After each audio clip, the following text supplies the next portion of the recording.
Alright, let's try that again. This time I'll actually start my splits. Oh, it didn't even save the game. Cool. Perfect.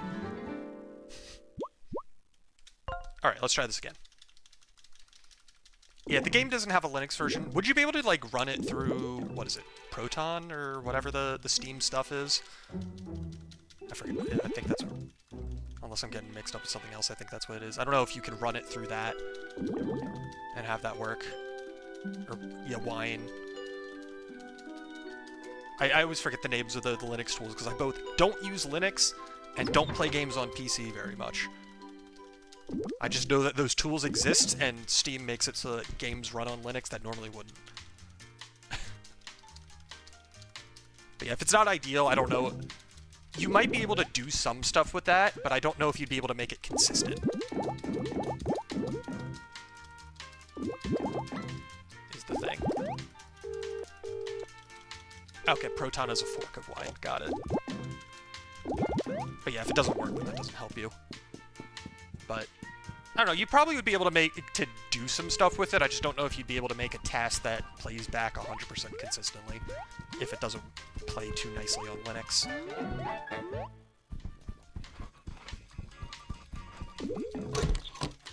But hey, if you want to mess around with it, I got no reason to stop you. You might just find something interesting by accident or intentionally.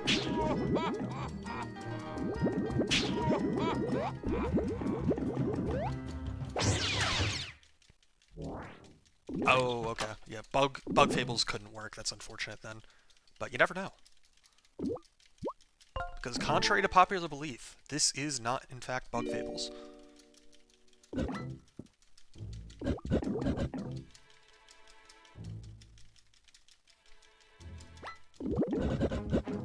Oh yeah, if Unity also would matter a bit. And then let's not accidentally do the tutorial. There we go.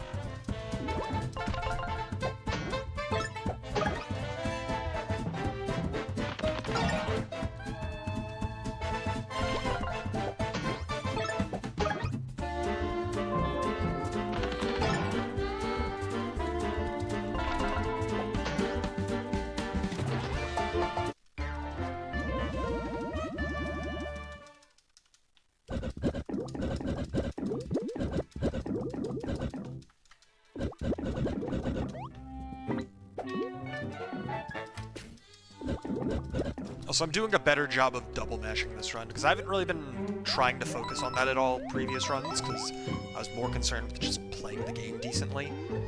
But I'm using my second controller to mash through the text a bit faster this time, which is... I am noticing how much faster the text goes when I do this, so it's working well.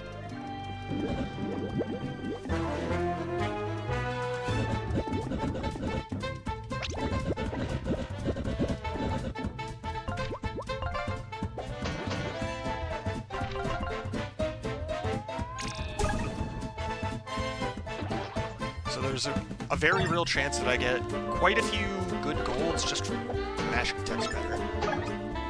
So we'll see.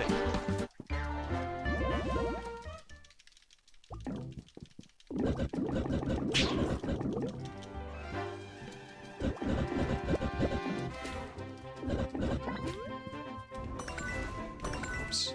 Facing the wrong direction. Minor time loss.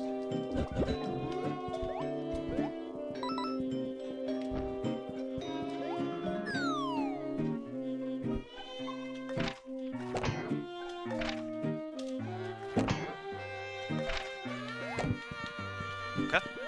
Got out of bounds. There we go. Cool. That was pretty quick. I will absolutely take that. No complaints.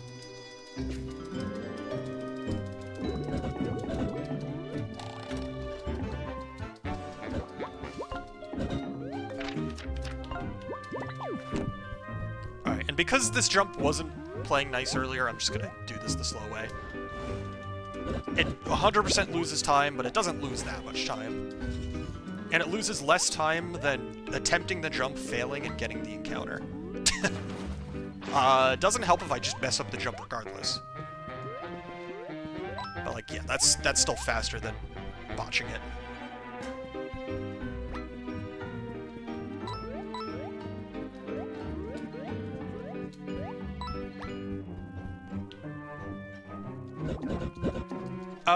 There's an invisible wall between the torches until you light the first one, so you can't actually jump across until one of them is lit, and then you can't really jump across easily after that.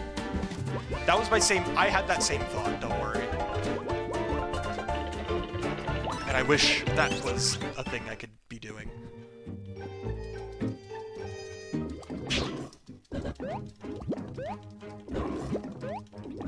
Also, I did forget to get the Sun Gem, but that's not that big a deal.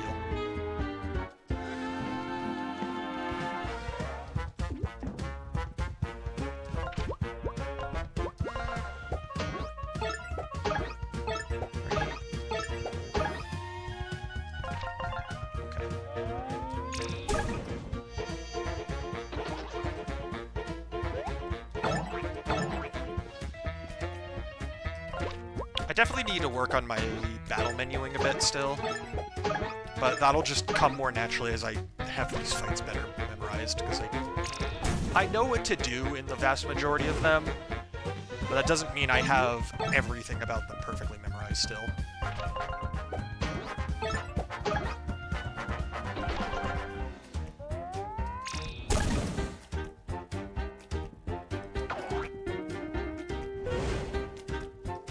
Because he got burned, I can drop this early. There. And then I always split here on leaving the room, so I'm going to not split yet.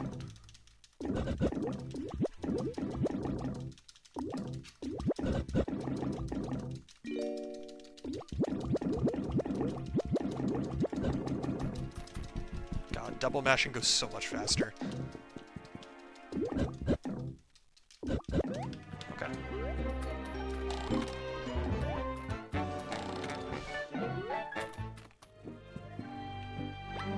And then I remembered that guy existed, so I didn't encounter him on the way out. Oops. Oops, I ran directly into that guy. That was not my best move. Well. That sucks. Not the end of the world, but that sucks.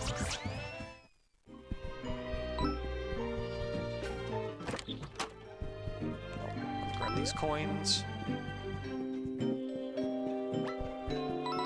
Because last run, I ended up not being able to buy a cookie at the first opportunity I had, and because I was 1 coin short, so I had to come back for it later, which didn't lose like a massive amount of time or anything, but it would have been nice if I had enough coins the first time.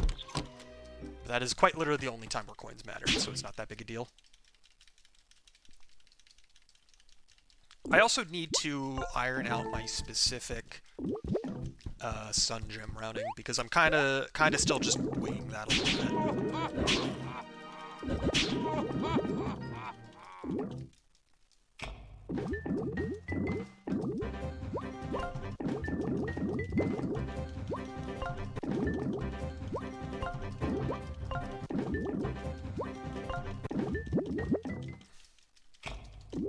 Alright.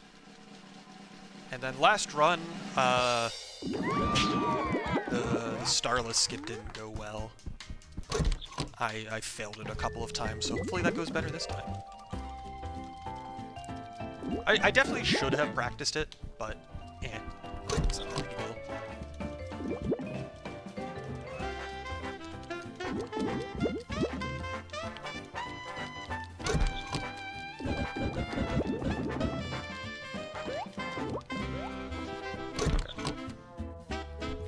Also, yes, I did just use my chin to push the analog stick because I was using my other hand to mash the A button on my other controller. That is a thing I did. And it worked.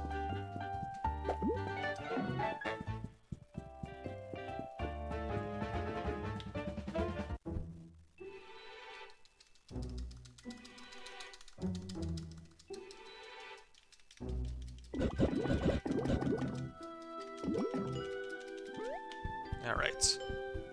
Let's try and get this.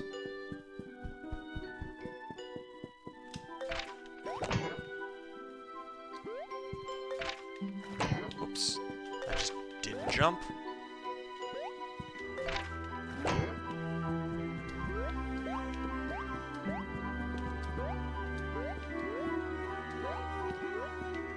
Gotta probably play this a little safer than I need to. Just to make sure I get it. There we go. Cool. Where's Starla? Come on. There we go. That was slow, but I didn't fall down, and so therefore I saved like 30 plus seconds, so I'll take it.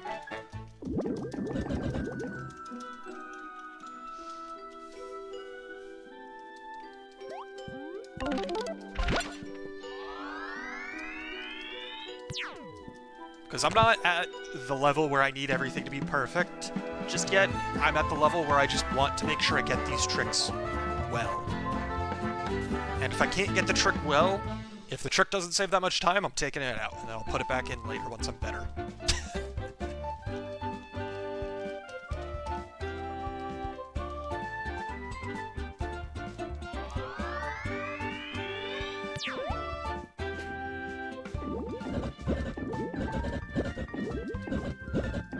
I always forget how much dialogue is in some of these places. That would definitely be a good thing to try and memorize better, but, you know, one thing at a time.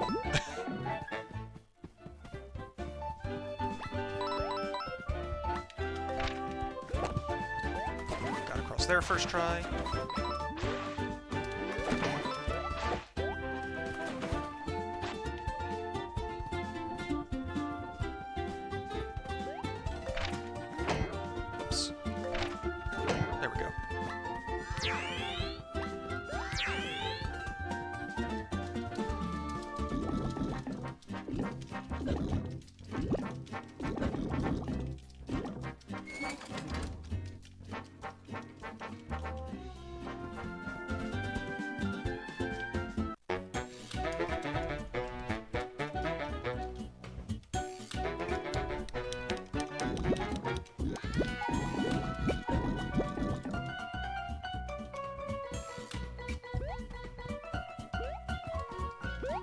Alright.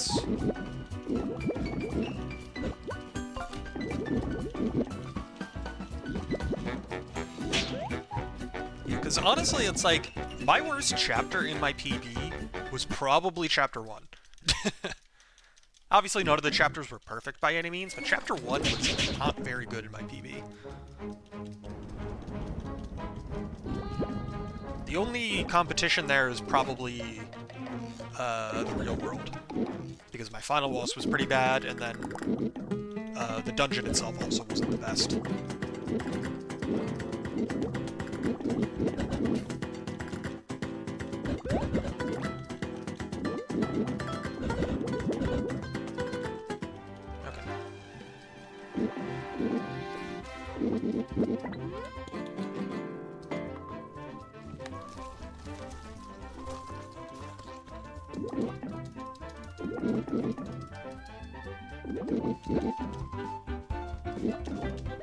Cool. Alright, and then over here to do this jump.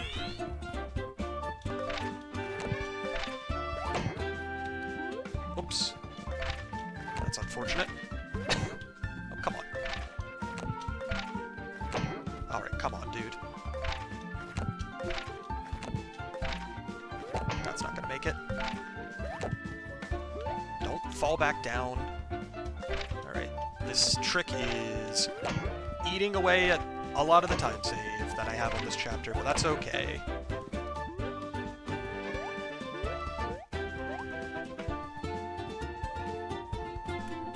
Alright, I still golded by a lot because of everything else, so we'll take it, but that obviously could have been better.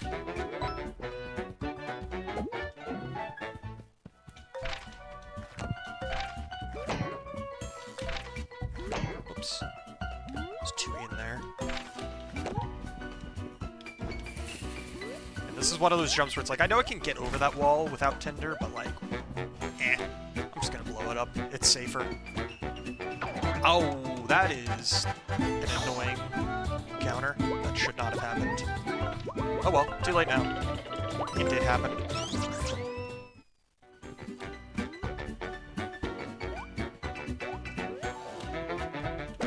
Grab Boba. Grab an extra coin while I'm here as well. And then do this jump. Which, thankfully, is not that bad.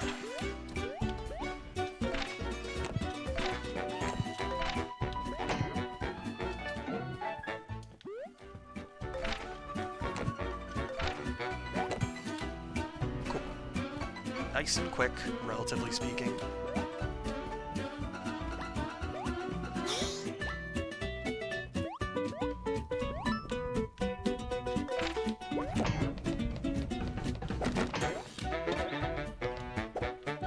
There it is. Okay. It's like a lot of this movement could definitely be better, but it's good enough.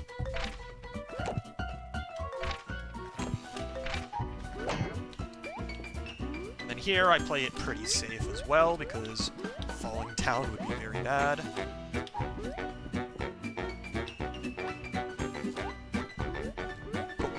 I didn't get the encounter, and I didn't fall down. So I'm happy with that. Oh, come on. Dude. Alright, that was a little annoying.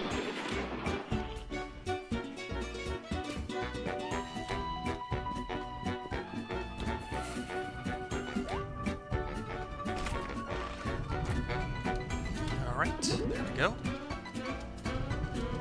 And the other thing that went pretty badly in my PB was the Enchanted Woods. Specifically, like, the first room in the Enchanted Woods. I botched that jump, like, 2 or 3 times, which was pretty bad. Didn't botch it unrecoverably, thankfully, but I did botch it. So I just need to not do that.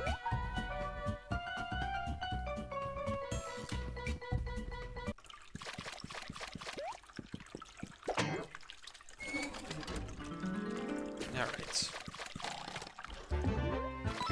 And I'm also slowly easing off the safety saves as I go. But I'm still going to be taking probably more of them than I need, just because no reason not to. Not yet, at least.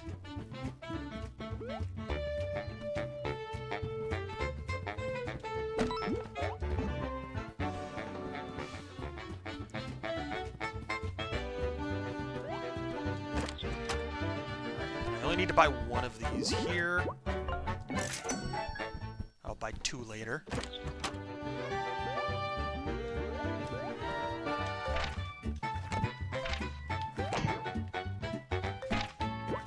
Oh, come on. I hate it when that happens and my jump doesn't come out.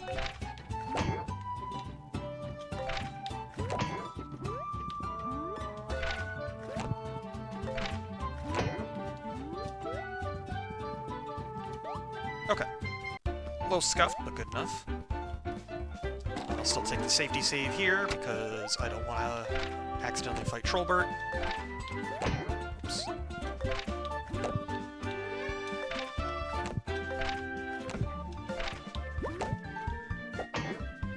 Cool.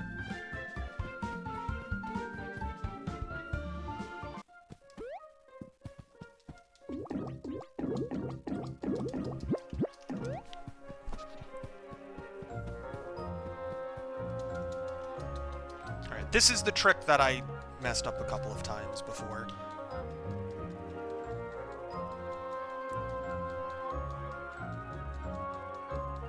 Because I did not practice it. Even though I probably should have. Oh well. I'll manage.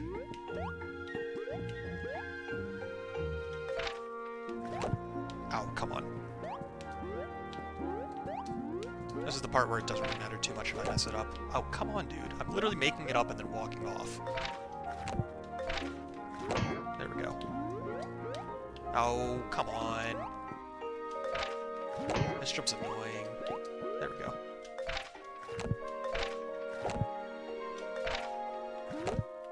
Nope.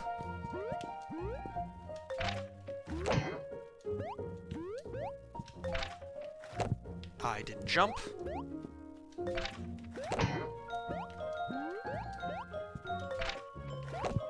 I jumped too late, so I didn't get any height. Yep, this is why I need to practice this, is because I'm bad.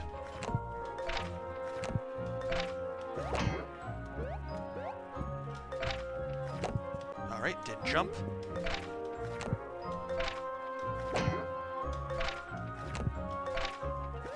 There we go, made it up. Need to make sure I don't fall off too early, like that. I didn't go far enough down. Okay. This is pretty much what happened last run, so it's not really the end of the world. That's good. There we go. Alright, and then go over here, drop down, over here, and there we go. That was bad, but it is what it is. Yeah, we really do need to find a better skip there. It is a pain in the ass. Also, thank you for the good luck, Johan, on escaping the Eve Rafter.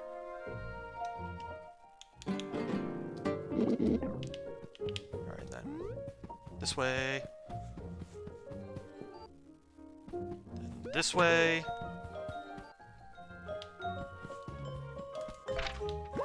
Oops. There we go.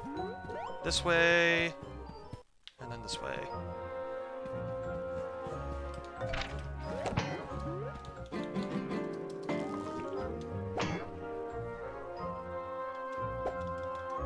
Yeah, Johan, you can actually watch more of the run now that you've played more of the game.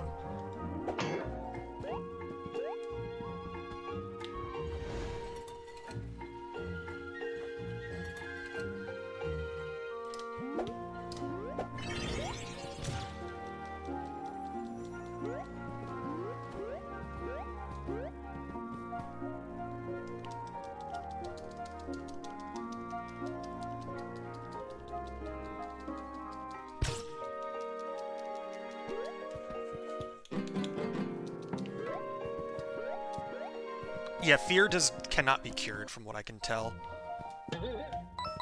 Because when I used that exact tea that you're talking about in the Cthulhu fight, it did not heal fear.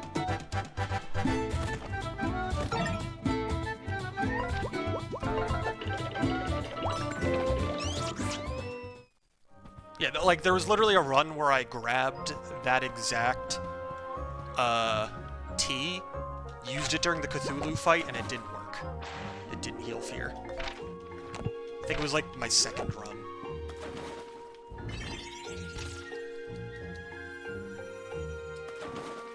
I mean, yeah, I also never really used status cures, but I did know it didn't cure fear regardless.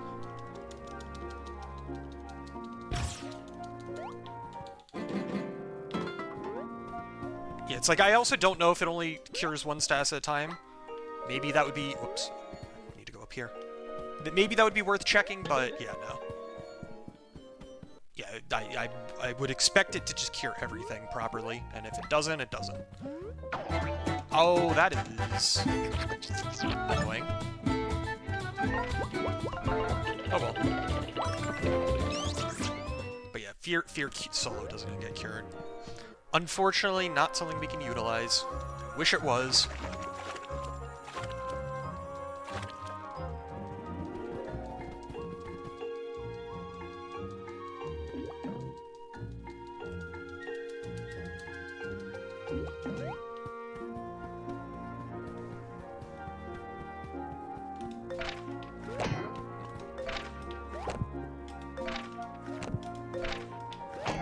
There we go.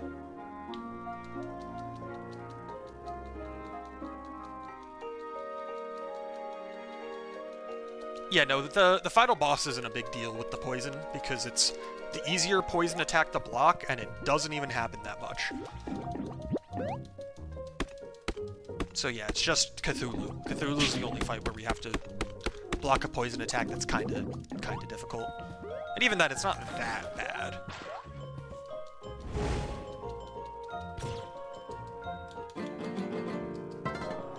Yeah, I mean, there's also exhaust in the final boss fight, in addition to Chapter 3, but it's not ever really a huge problem.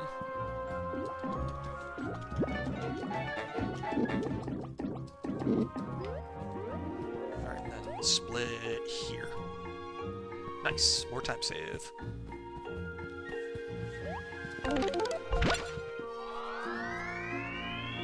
Yeah, it's like the Chapter 3 instances aren't really even that big of a deal with exhaust because the pirates are pretty easy to block. But also, those fights are over so quick, it almost doesn't even matter. And worst case scenario, if you do use too much MP because you get hit by one of those attacks, just go heal. It's not, oops. Messed that up. But, like, healing isn't exactly, like, the biggest time loss ever, by any means.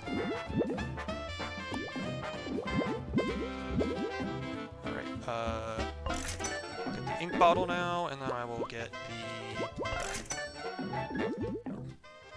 I will get dark magic later. Because I don't need dark magic for a while.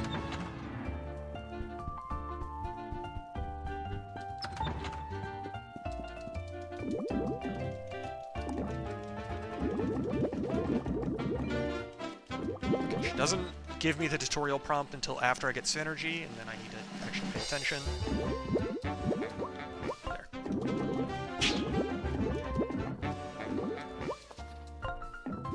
and then... it's this one. I always forget which icon is which. And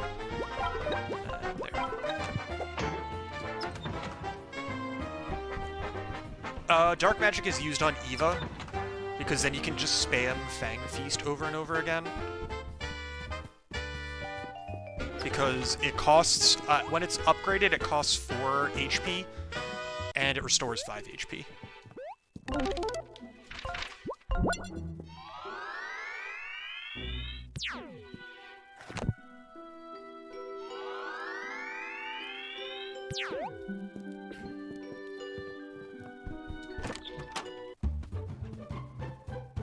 So yeah, it just makes resource management a lot easier. Plus the fact that that attack does 5 damage is really, really good.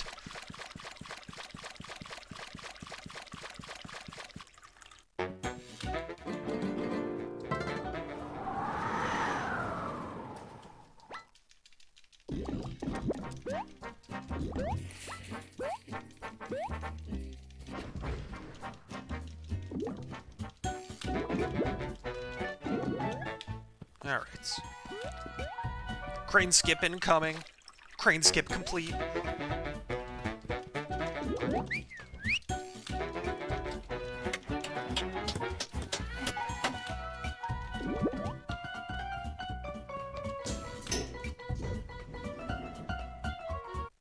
Oops, not that way.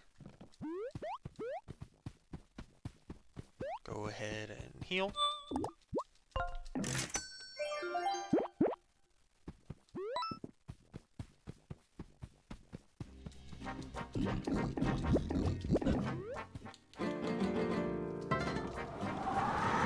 Alright, boss time. Thankfully this is an easy boss as long as I don't mess anything up. Use that. Alright.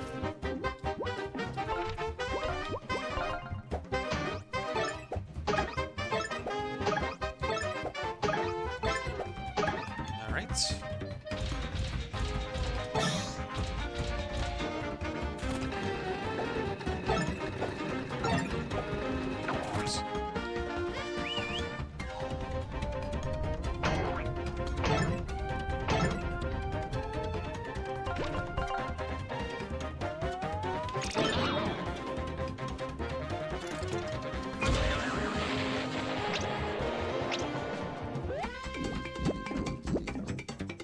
Alright, and then synergy.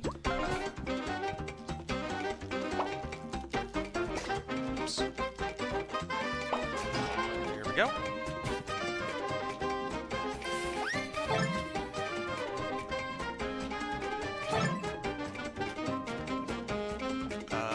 Oops. Use item.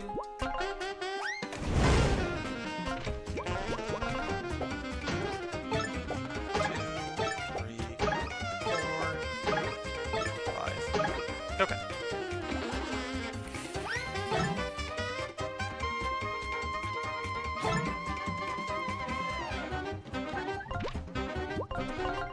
neither of them got burned. Okay, thankfully that one got burned that time.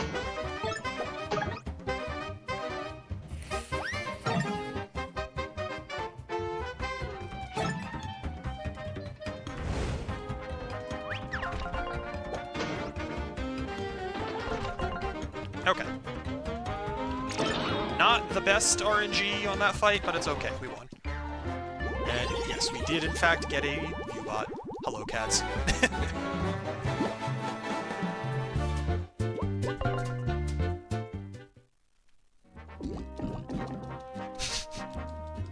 Yes, hi. Alright, lost a few seconds on that split, but nothing too major. I was up against my gold there.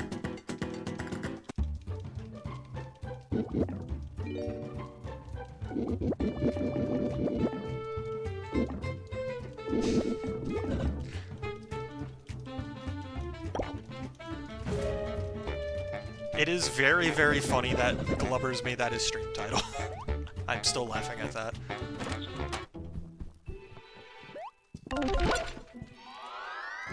Hello there, B Flattened. Thank you for the raid. Hope you had a good stream.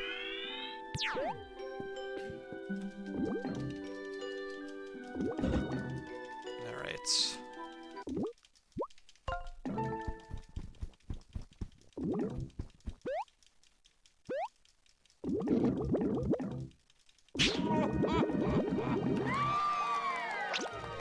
What were you up to tonight? Oh, it was your first time playing this? Cool. Yes, I'm still in... I don't know how far you got, but... I just finished off Chapter 1 in the speedrun, so maybe if you made it further than that, you could stick around for a little while, but if not, then yeah, definitely don't watch if you don't want to spoil yourself. It's a good game. I mean, I'm not playing in English, so you won't get spoiled on any of the text at least, but you might get spoiled on the other stuff. Okay, then, yeah, I am already further than you are in this game. Don't need to go that way. Need to go this way.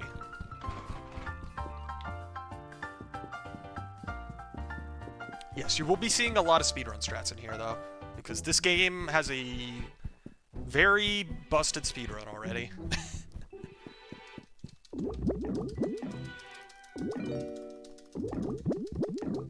Because without spoiling too much, we kind of do Chapter 1 backwards. I'll say that much, and I won't elaborate further.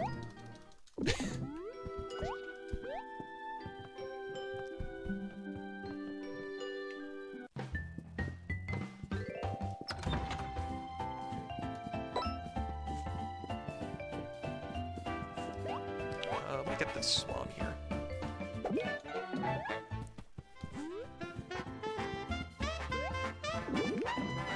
Alright, I have enough for the dark magic, so let me just get that real quick.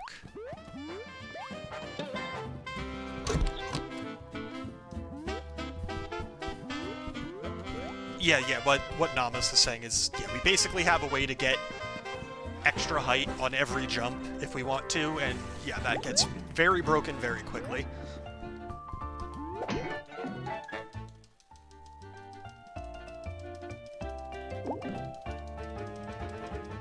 It's not easy to do by accident or anything, so unless you're doing it intentionally, you're not gonna like mess up your casual playthrough or anything by doing it.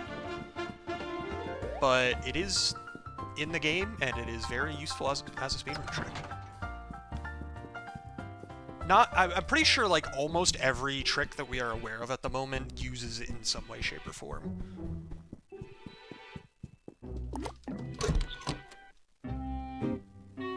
Like right here, because I'm about to use it to skip half of this area.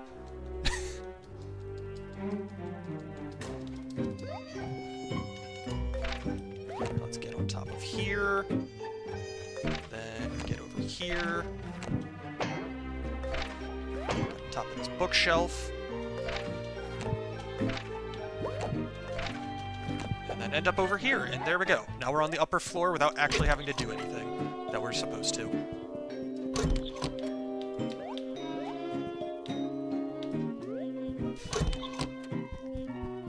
Because we're not supposed to be up here yet. Oops. Did not mean to encounter that guy, but I first struck him, and so I didn't take damage at least. So there's like a whole area to the right that we were supposed to do. That I just obviously have not done. And so now I can skip half this dungeon by just going up to the top level immediately. Also, funny little thing, by jumping in the fire here, it just puts me on the right side there. Yeah, exactly. It's like, it's not something you would ever do by accident, unless you were, like, intentionally trying to do something weird. Because, to be a bit more specific of what's happening, basically, you throw the buckler, and then you pause, basically the same frame as throwing the buckler, and then when you unpause, you basically jump the frame after you unpause, and by combining both of those things, you just get extra height. Start to run away. There we go. Yeah, because it's not intuitive until you realize it's a thing, and then it makes sense.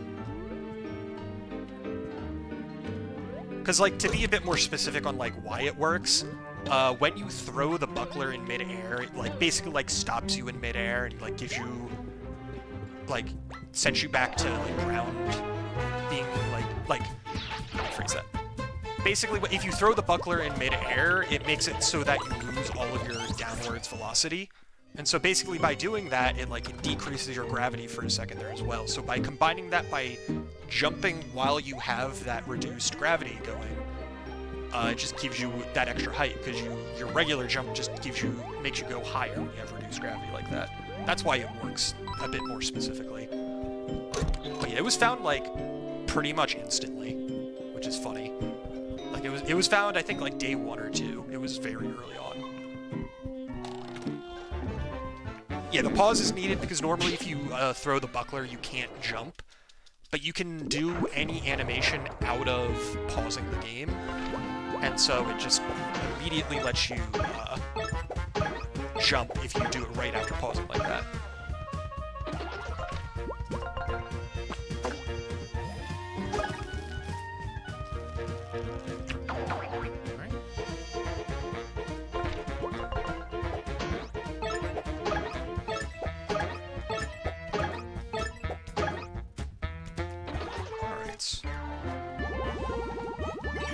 Let's do my level up. Alright, I'm not going to be golding this split because I didn't do particularly great, but I did save time, so I'll take it. Yeah, I had a lot of encounters, which was a bit unfortunate.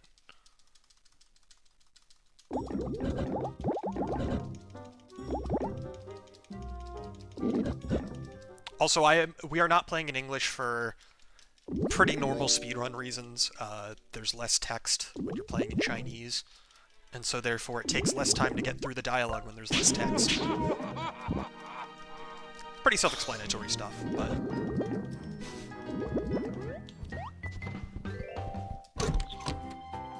Alright, we're off to Chapter 2, so if you don't want to see any spoilers from here on out, this would probably be the time to duck out.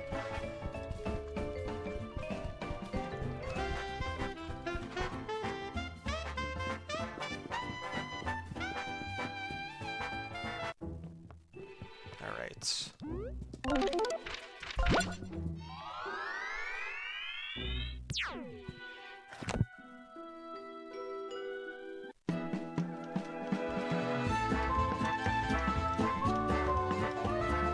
Also, I don't think it registered when I was doing, like, other runs, but yeah, the books are still very much in English, which is a little funny to me.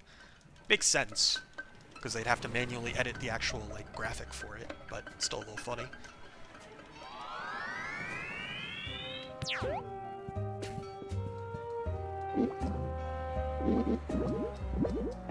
Alright.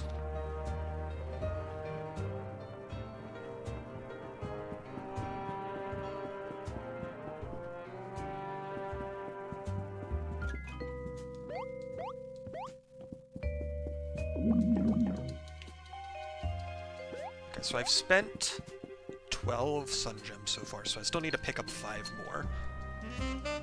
It shouldn't be too hard, but I do need to just get 5 more.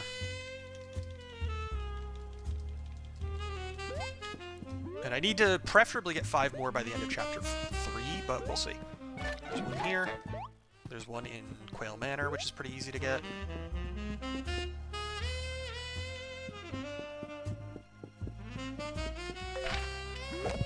Oops. There we go.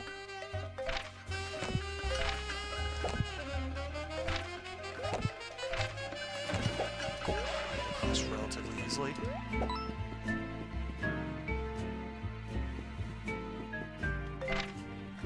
Oops. Did not get enough height. Come on. Alright, I'm just gonna use this thing. Makes it easier. Slow, but whatever. Good enough.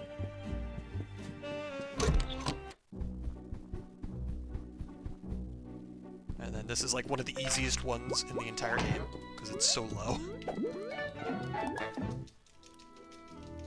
And the double mashing will speed up this diary pretty nicely.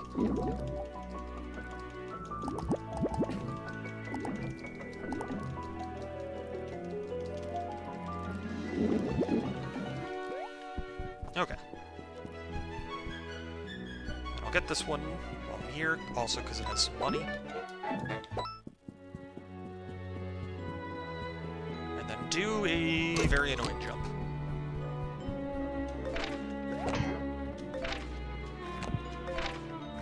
There we go. Got it pretty quick, at least.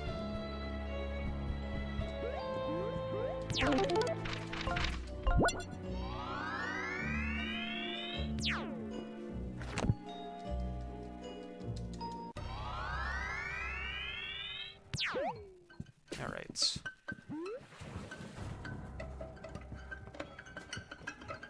Alright, and then...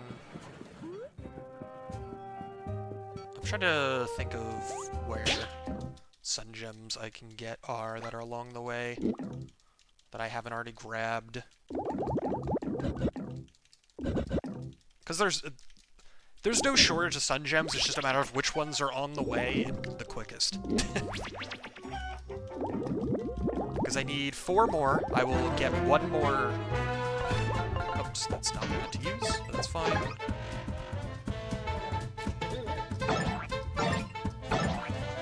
Because like, there's the one over by Captain Silver, there's the one in HR that I forgot to grab. There's one in Port Cutlass if I need it.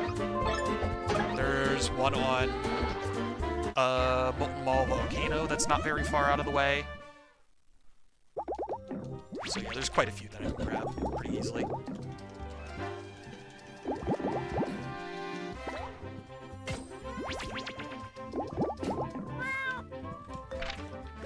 Oops. Alright. There we go. Hello there, Shasta. Welcome in. You're actually just in time for probably the biggest skip in the entire run.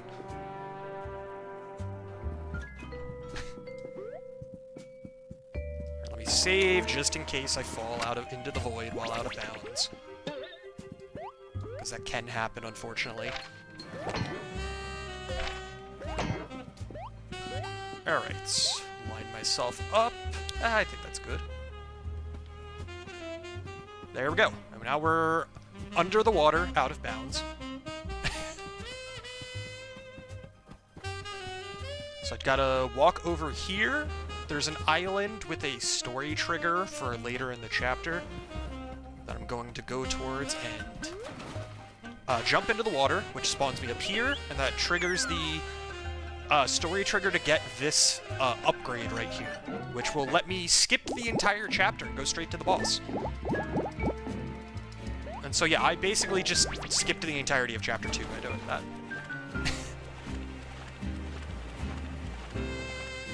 Also, yes, you can... One of the abilities in this game is to turn into a seal. I feel like that was important to mention.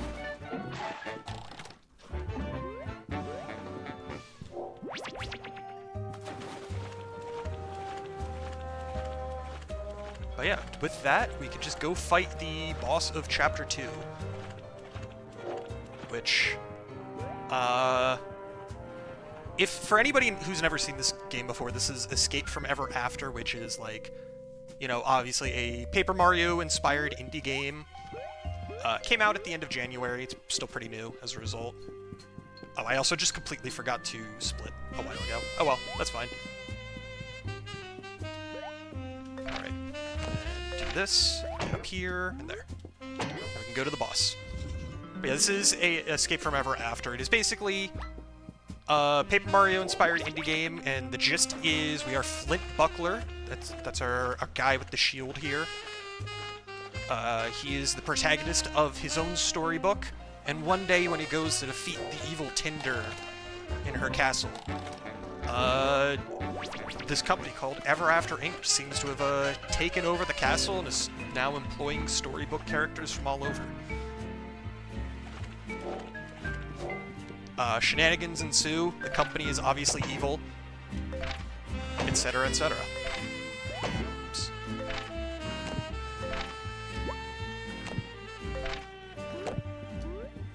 But yeah, this is the second chapter of the game. This is the name of the storybook that we're in for Chapter 2. Each of the chapters is basically like a different storybook. The first chapter is The Three Little Pigs. This is The Shadow over Innsbeak, which is based on the book Shadow over Innsmouth, which, if you are not aware, is an H.P. Lovecraft book. Oops. Did not mean to get encountered, obviously, but that's fine. Just run away. Not a big deal. And so, yeah, the fact that the second chapter of the game is an H.P. Lovecraft book, you could probably take a wild guess what kind of boss we're going to be fighting pretty soon. I mean, yes, also there's a lot of tentacles, which kind of clues you in. Alright, let's go ahead and heal. And then do some equips. Make sure I'm actually ready for the fight. I want you to have that. You to have that. And then I'll also just equip you with your stuff now, so I don't have to do it later. Go ahead and save just in case, because this is... honestly, this is the worst fight of the entire run. This fight is a little rough, because it actually has some RNG and stuff.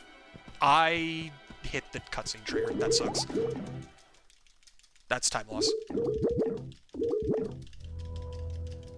Oh well, not the end of the world, but time loss. What I was trying to do is by going up on that rock and talking to her without triggering that, I would have skipped that whole little dialogue cutscene, but it's not that big a deal. I mean, yeah, it's like for... this entire chapter is just like a H.P. Lovecraft book, but everything is birds. Except for Cthulhu. Cthulhu is the only thing that is not a bird. It's just straight up Cthulhu.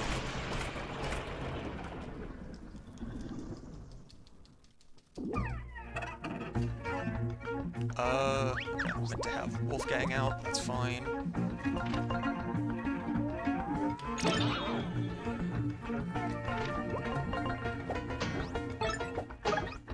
Alright.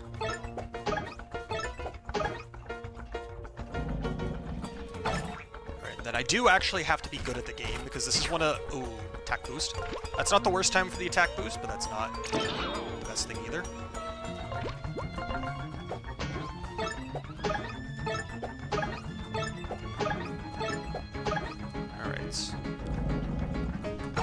Yep, that's why it's not great, because he does a shit ton of damage.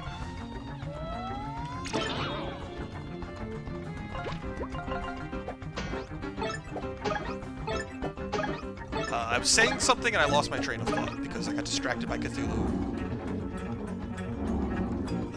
boosting his attack.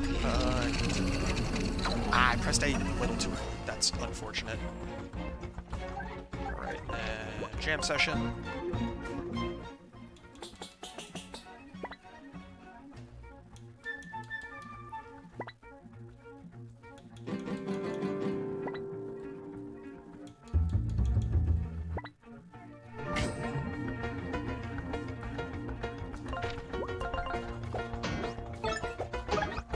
So yeah, what that did is it boosted both of my active characters' attack and defense by 2, which is very important because once I hit the phase change, coming up soon, I missed the block again. Okay, that's fine.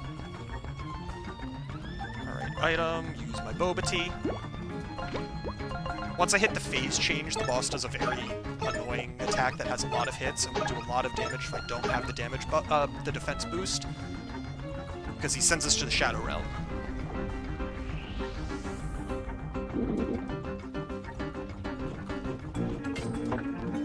But because I still have the defense boost, none of these attacks do anything to me.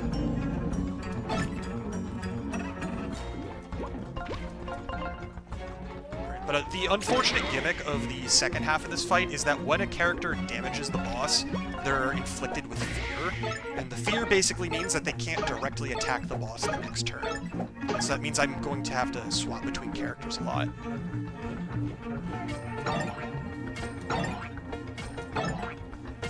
Alright, Flint is down. That is unfortunate. That is very unfortunate. Alright, but thankfully Wolfgang has enough health to heal Flint. And Flint dying there is optimal. Hold up. New strat, maybe? Because that means he doesn't have fear anymore, and that means he can immediately attack again. Alright, then swap over to Tinder. Get off my next attack. Wolfgang dying there is not optimal. But that's fine. That's not the thing I meant to do, but that's whatever, it's fine. I still get to attack this turret, that's what matters.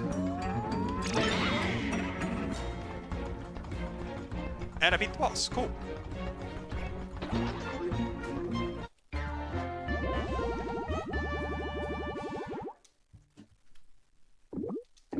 Alright. Between those two splits, I did lose a little bit of time, which is unfortunate, but that's okay. That's just mostly because I hit that cutscene by accident.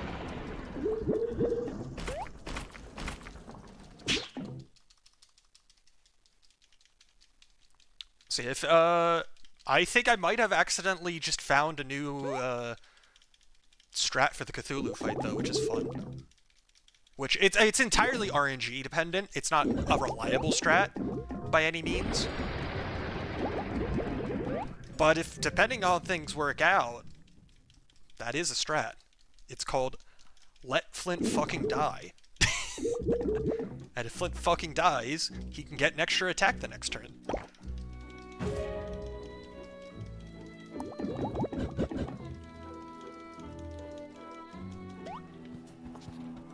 Not Inspire.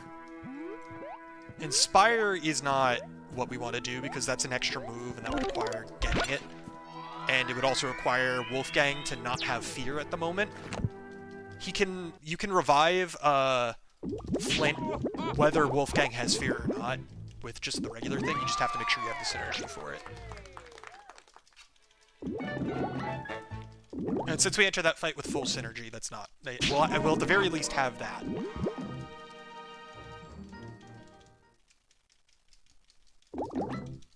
Alright.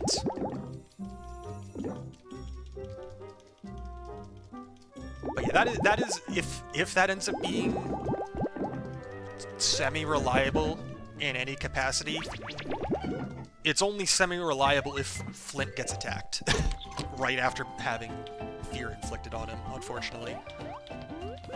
Okay, so I already have dark magic, so I don't have to worry about that.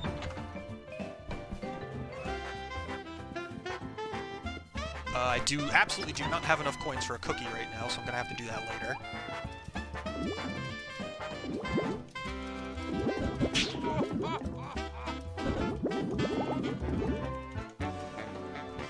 Also, I need to go upgrade Fang Feast before I forget. There it is.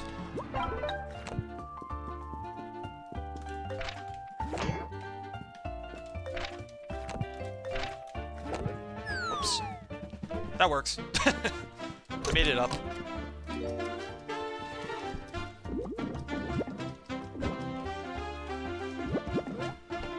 But yeah, I will definitely post about that in the Discord later.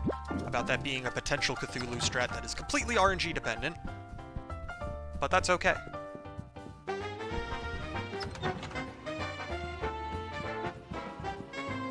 Oops. Grab those coins. Oops. Alright, now it's time to do a lot of text bashing. Because we're off to Treasure Cove.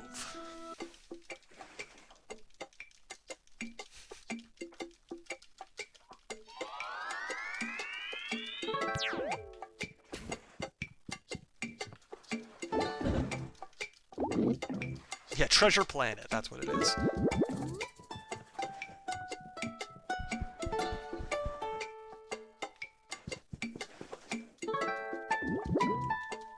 Yeah, we're off to Treasure Trove Cove from Banjo-Kazooie.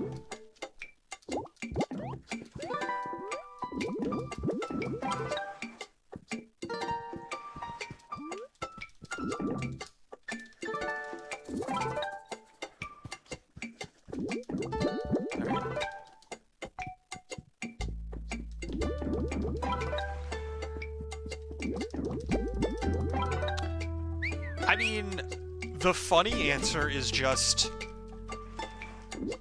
like, they just did that because, I don't know, but, like, the real answer is probably a lot closer to, Chapter 1 was made very, very early on in development compared to a lot of the other ones, and so therefore they didn't really figure out what they wanted to do with the theming of everything just yet.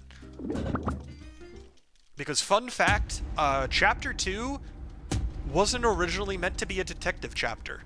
It was meant to...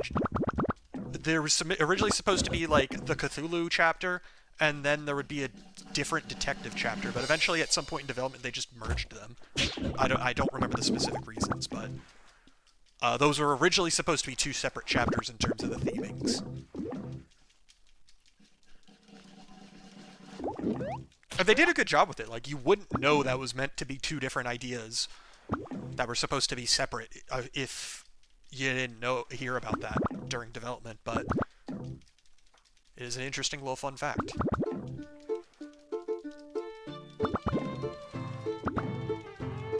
Because I have been aware of this game since before the Kickstarter even opened. By like a couple weeks. Because somebody told me about the game, and I joined the game's Discord, and then the Kickstarter opened a couple weeks after that, and I backed it on Kickstarter. And then I had to wait over 3 years, and then the game finally came out. Oops. Oh, I don't want to do that.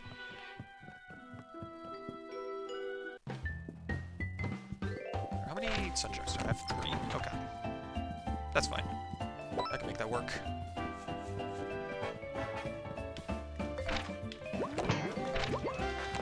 Oh, come on.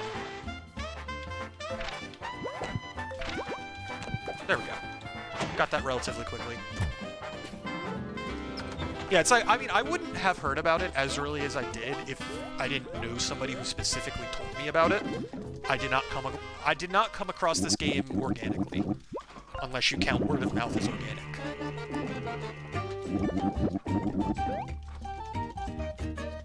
But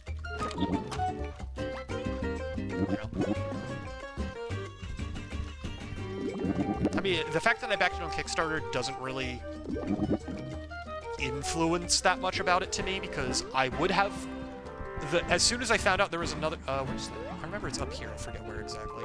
There it is. There it is. Okay. Like, the moment I found out that this game existed, I would have bought and played it regardless. It's just I knew about it before it came out by a good margin instead. Because the moment Bug Fables came to Xbox, I bought it and played it, and then I had to wait, like, half a year for them to fix the last achievement, so I could actually complete it. But I played and beat Bug Fables immediately after it launched on Xbox. I need one more coin. I played Born of Bread. I didn't play Born of Bread immediately when it came out, but I bought it and then played it a few weeks later. Like, I pretty much played it when it first came out. The moment Under Hero came to console, I also played that.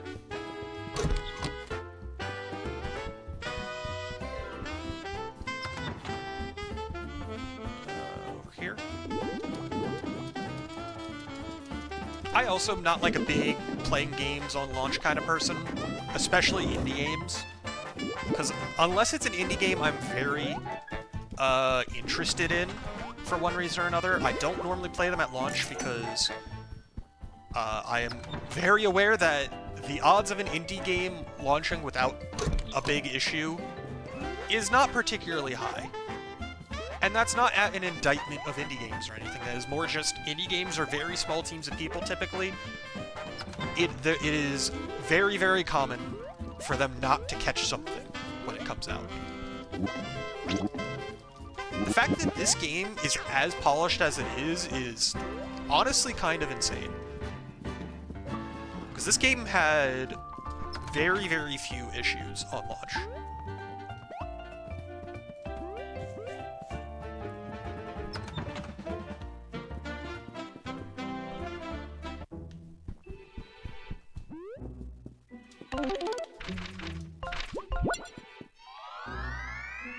Yeah, it's like the collision's a bit janky, but it's not janky in a way that mattered, in my opinion.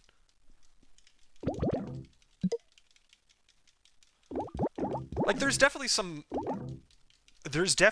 big stuff that they fixed that I'm not gonna act like doesn't exist. But also, most of the big stuff that they fixed is not anything I ever ran into casually. And it isn't, like, none of it's stuff that's, like, common. It's just, like, if you do a couple very specific things, sometimes you can soft lock. Is basically what it comes down to.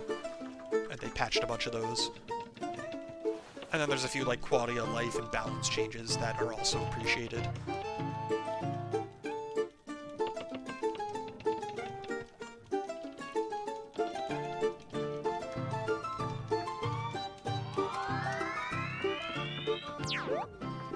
Because, like, I think I've said it before, but this is literally the only Paper Mario-inspired indie game that I have ever played. Do I have to talk to him first, or I can just go get the pirate outfit?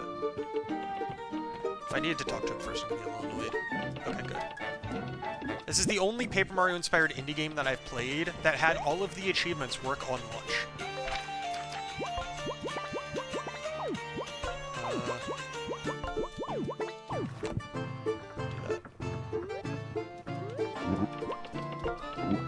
Because Bug Fables had the Platinum achievement not work on launch on Xbox.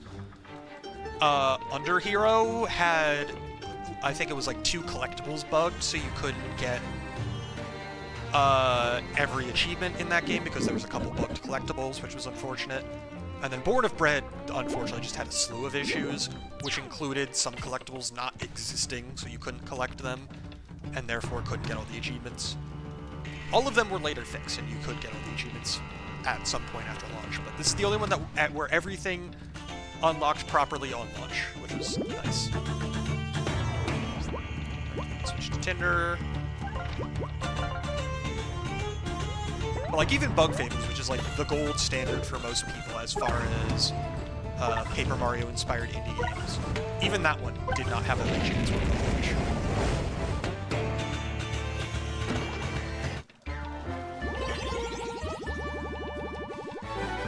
Alright, let's go ahead and get 6 TP.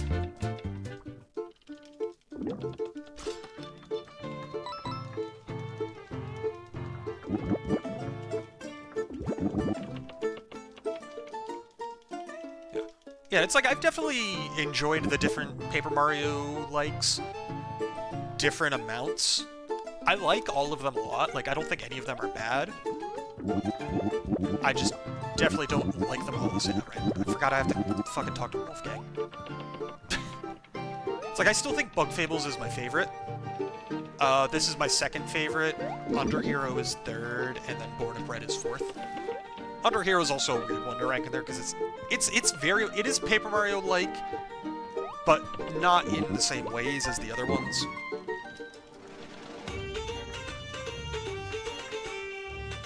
But also, not including it in this conversation would be a disservice to it, because it is very, very clearly inspired by Paper Mario.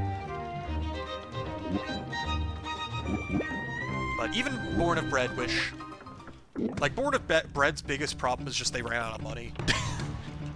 That was its biggest issue. The game's not bad, it just, I don't think they really ever got to truly finish it.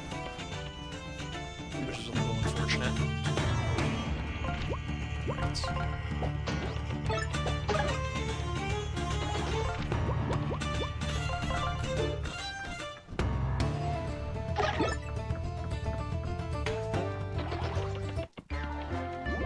Yeah, Bug Fables, like I said, I think is the best one for a number of reasons. Some of the only areas that I think this game unequivocally surpasses it, in my opinion, is like the soundtrack. I think the soundtrack in this game is better. And that's not in the sense that Bug Fables' soundtrack is bad, I just think this soundtrack is extremely good. That it is better than Bug Fables because it is so good, and not because Bug Fables' soundtrack is not also good. Yeah, Born of Bread is like... Born of Bread is a game that I would recommend to fans of Paper Mario and Paper Mario-inspired games, but I wouldn't recommend across the board, necessarily.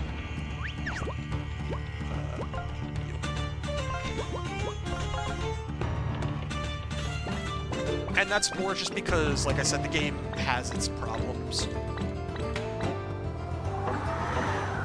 Are you fucking kidding me, dude? What the fuck was that RNG? That is the worst RNG I've ever seen on this.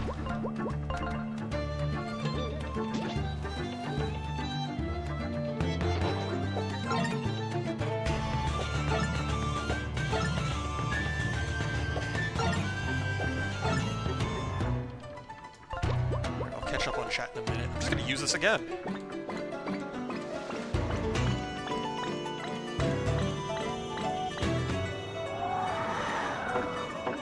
Bro, what the fuck?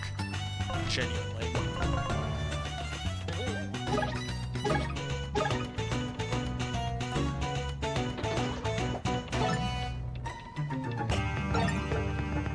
Alright, well this sucks.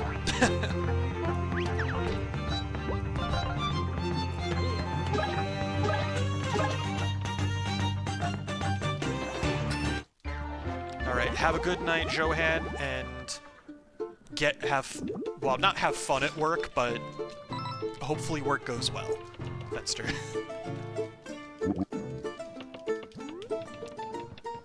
Alright, I will catch up on chat in just a moment. Do I need to do this? Nah, it's fine. This next fight, I will probably have to do a little slower.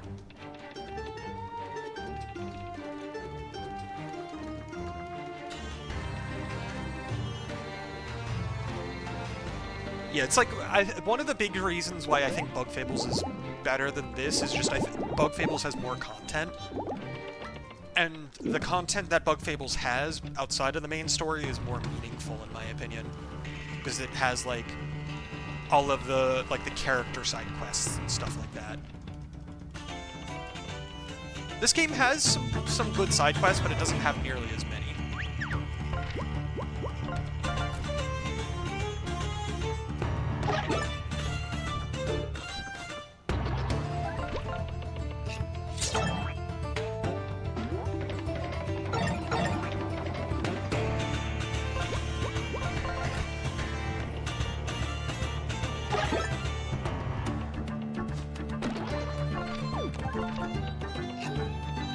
I also think the story in Bug Fables just hits higher highs in this game.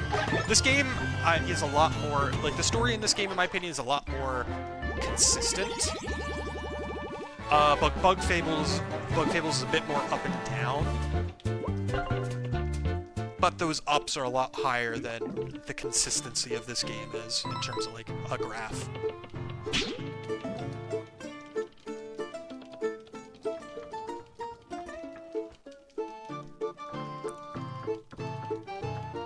Yeah, like, I agree that this game, the amount of side quests that you get as the game progresses does decrease, and noticeably so, which is a little unfortunate. Not in the sense that there's literally nothing to do by the end game, but I definitely feel like they had more of those going on in like Chapter 1 than by the time you get to like Chapter 3 and 4. I don't think the hub-based thing is inherently a negative by any means, because I think they do a good job of locking off areas of the hub until it makes sense to let you get to them. But I do know what you mean. I think the hub would have benefited from an extra, like, secret area or two. It does have a few secret areas, which I do appreciate, but, like, an extra one or two would have helped, especially later on. Because, like, the fact that you can't get to HR until, at the very least, you get Wolfgang, or you beat those guards, makes it so that, like, that area feels new by the time it makes you go there before Chapter 2. Accounting is locked off until before Chapter 3, which is nice.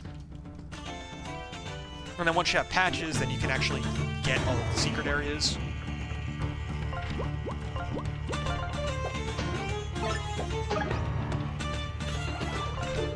I messed up. Oh well. I didn't mess up in a way that matters that much.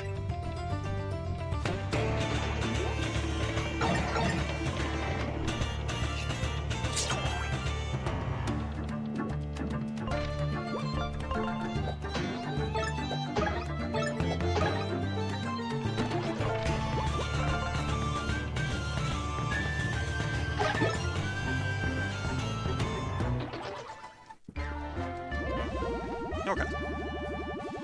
Because the next fight, I don't even need MP for, so that the fact that I got exhausted doesn't matter. Oops. I definitely need to work on memorizing these fights better, because I still have to use notes, and I am not reading these notes as well as I should be. Because I am yapping too much. It's fine, though.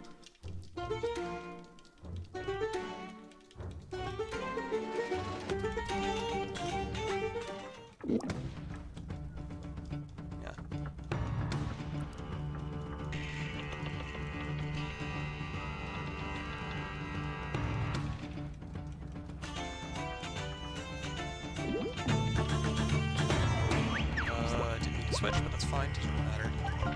Right.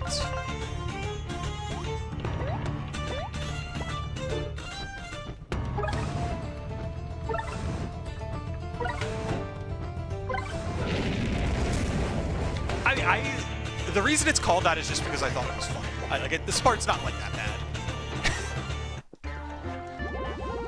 It's not the best part of the run by any means, like... It definitely is one of the weaker splits, for sure. But it's not, like, that bad. Now, the reason it's called this is because we're going to right after this next fight, we're going to an area called Pork Cutlass. That's the only reason it's called that, is because I thought it would be funny to call it Cutlass minus the cuddle. But now, this entire chapter just has a lot of scripted fights that you can't do anything about. Which isn't that big of a deal, but makes things a little linear.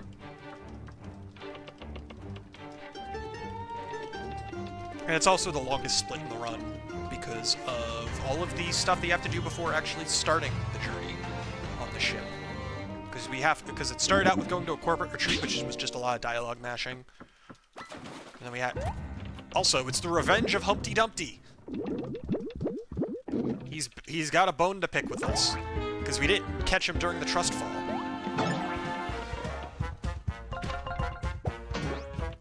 And we win. He has 2 HP.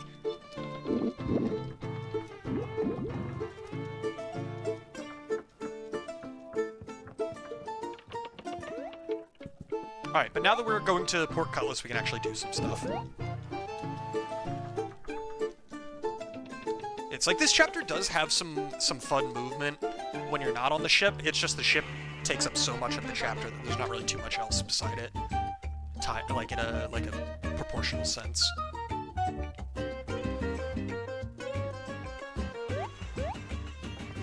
I don't know, I'd have to check, because I'm actually not sure.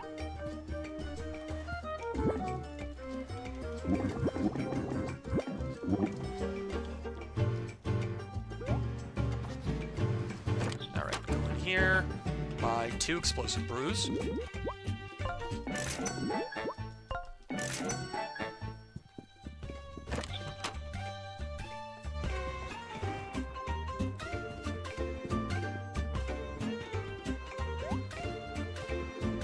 Oops, I did not mean to talk to you. Shut up.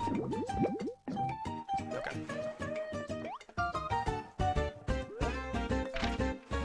Alright, so by going up here, we can just skip a whole thing. Because we hit a loading zone, and there we go. Yeah, because what we're supposed to do there is there's like a whole thing where we have to like eavesdrop on some people, figure out a code, give the code to a guy, and then the guy lets us up here after we tell him the code. We could just go straight here instead and skip all of that. Alright, now I need to talk to you.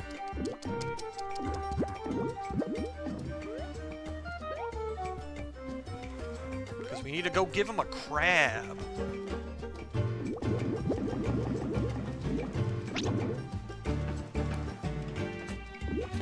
Oops. Alright, in order to give him a crab, we have to go track one down. And it turns out somebody microwaved one at the office. And so the crime scene is cordoned off until we figure out who microwaved crab at the office. Only to find out it was Sherlock Holmes who microwaved crab at the office. There is actually a jump to like go out of bounds and grab it early, but I haven't learned it, and it saves maybe like 10 or 15 seconds, so I just haven't worried about it yet. I'll learn it at some point.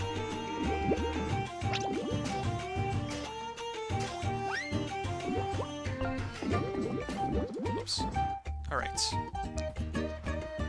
And now that guy removed his crab net, or his crab cage. We can go do what we need to.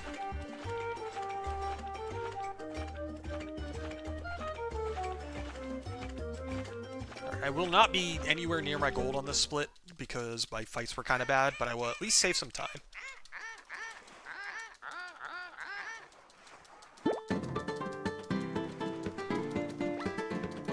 Yeah, no, if somebody could find a way to get this song without needing to turn into the seal, that would save a lot of time.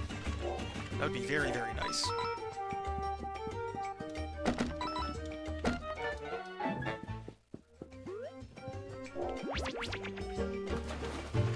Because then we wouldn't have to do that whole crab thing at all, and it would save a very large amount of time.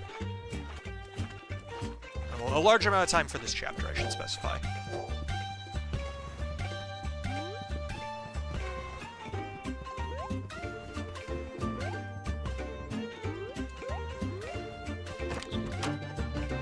Alright, I don't actually have that song memorized yet.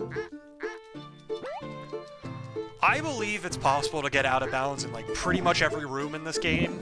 It's just some of them are very not intuitive.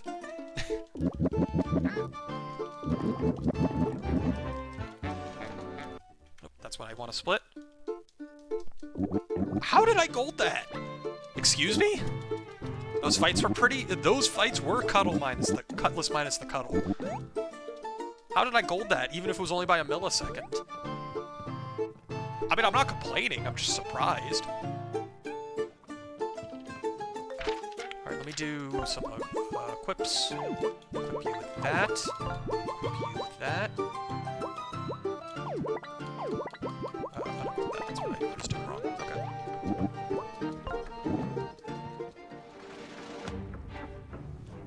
Yeah, it's like a lot of rooms do have, like, pretty solid geometry overall, which is a bit unfortunate. But enough of them have just a couple gaps that we're able to make use of them.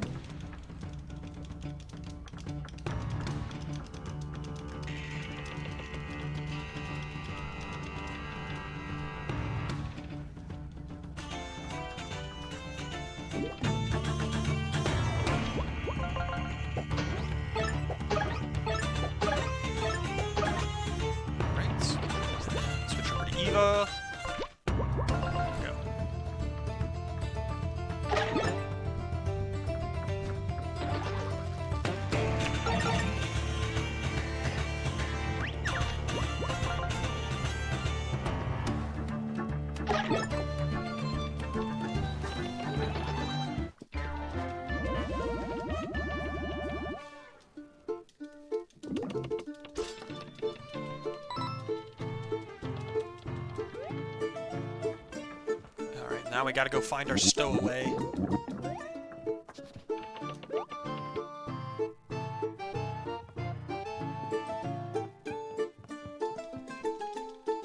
Hey, I think I remember seeing you post about that in the Discord. Going out of bounds on the balcony. Because if we could find Mr. Moon there... Well, actually, I don't know what that would really mean for us. Would that just... Would that trigger the beginning of Chapter 3, I wonder? Or would it be something else? I don't know.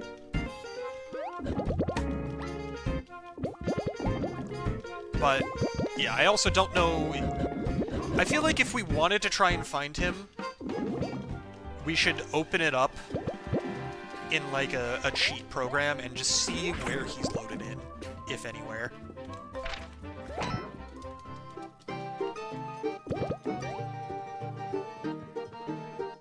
Because once we know where he is, we can figure out if we can actually get to him. And we can also figure out if it would do anything.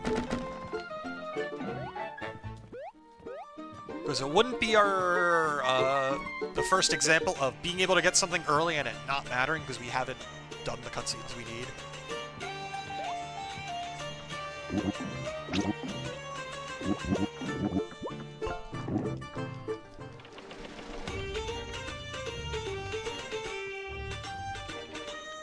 Yeah, that's the weird thing. It's like, yeah, Starla's, like, pretty easy to find in the library, but Mr. Moon is not for some reason. It's weird.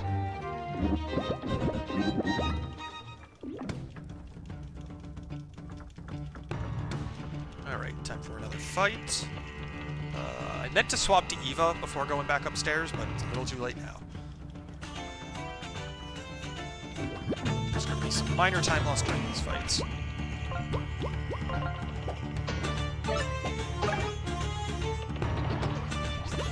Swap to Eva.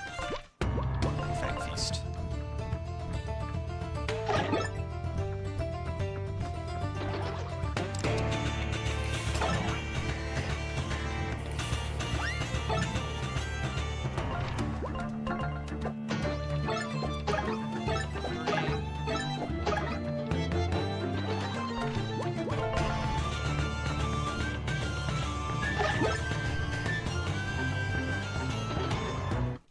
Yeah, I would assume those are probably for cutscenes.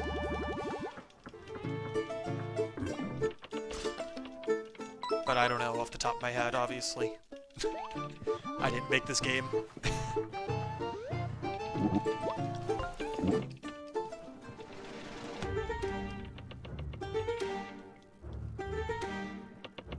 Oh, I should have checked my health before going to this next fight.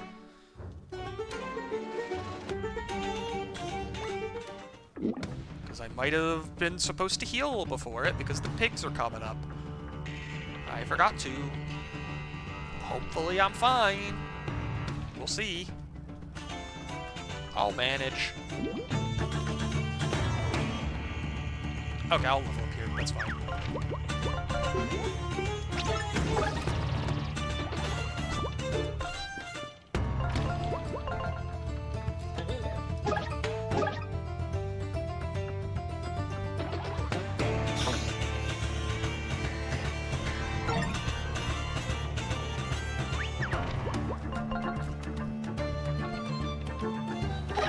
Probably should have kept patches in front, but it also doesn't matter.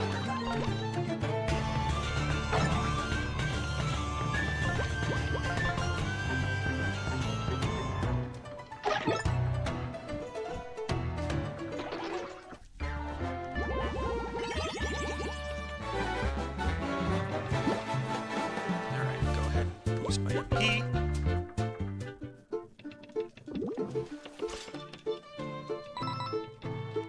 Three little pigs are back for revenge.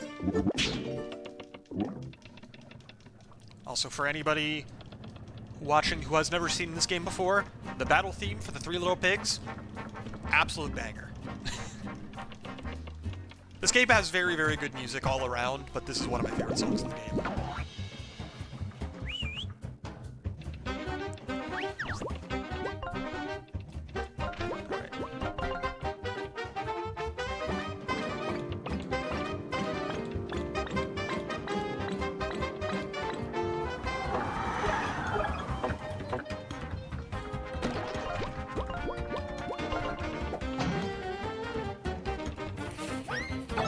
What? What do you mean it didn't blow away his shield? I've never had that happen before. What?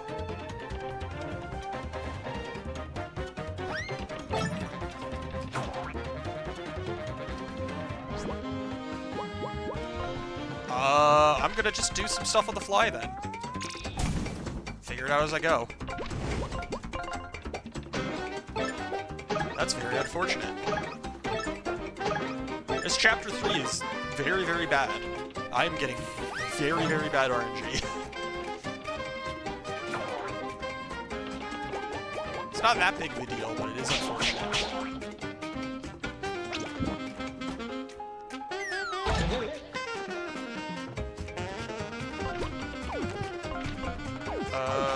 Let's do this.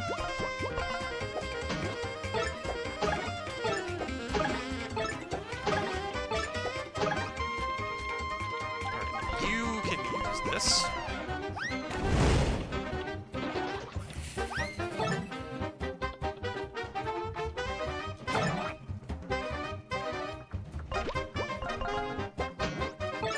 Doesn't matter too much. I figured out a way to make it work, but that is definitely time loss. And then swap to Eva. And start using Fang Feast. Until I win.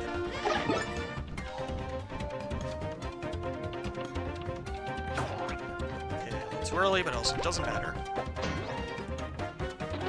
Okay, that was very bad. Unfortunate, but it's okay.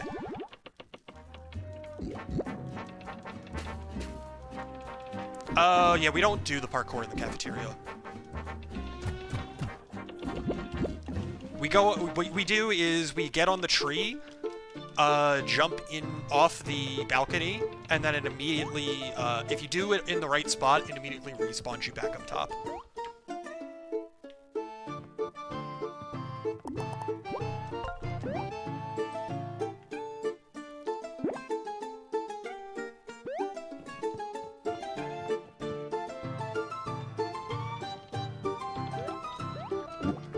And so, you just jump onto the first branch of the one tree near the ledge, and then just jump off, and then it puts you up top.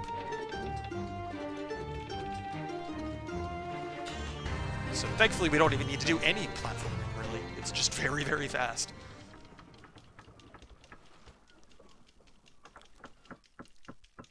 So yeah, we basically just do that right after talking to Mr. Moon.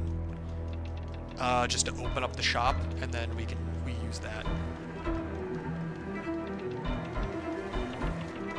Also, Phantom Hourglass reference, definitely. They invented the idea of a ghost ship, right? That was invented by The Legend of Zelda Phantom Hourglass in 2000... I forget what year Phantom Hourglass came out. 2006, 2007, something like that. But yeah, the ghost ship was invented by Phantom Hourglass. Yeah, okay, 2007. I thought it was 2007, but then I thought for a second, did the DS really go 3 years without a Zelda game? But no, yeah, it did.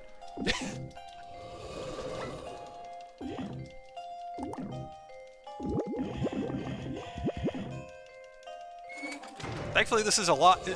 Both thankfully and not thankfully, this is a lot less interesting than the ghost ship in that game. I say that because the fact that it's less interesting is obviously a negative, but the fact that it is less interesting means it doesn't take that long to get through in a speedrun, which is good. There's only like 2 rooms with stuff going on that we have to worry about.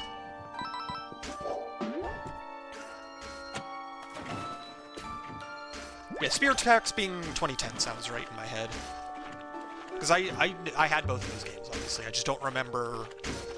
I was not old enough to know if I got them when they came out or after they came out. Because I was not the one buying them.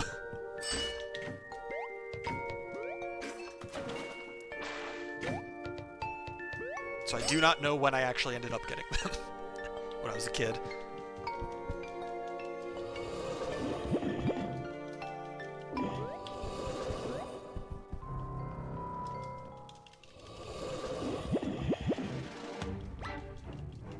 Alright. Yeah, Ghost Ship just ends with us taking a skeleton, and then we leave.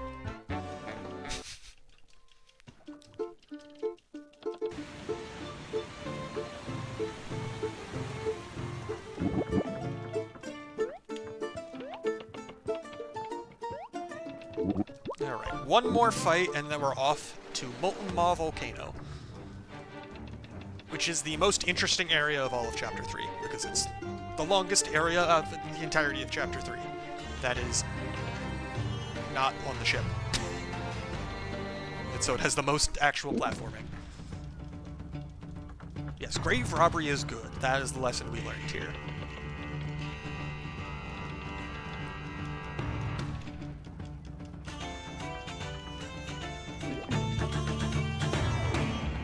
Alright, switch here.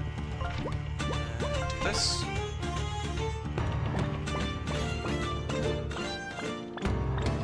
I definitely need to work on some of my Chapter 3 fight routing, but for the most part it's fine.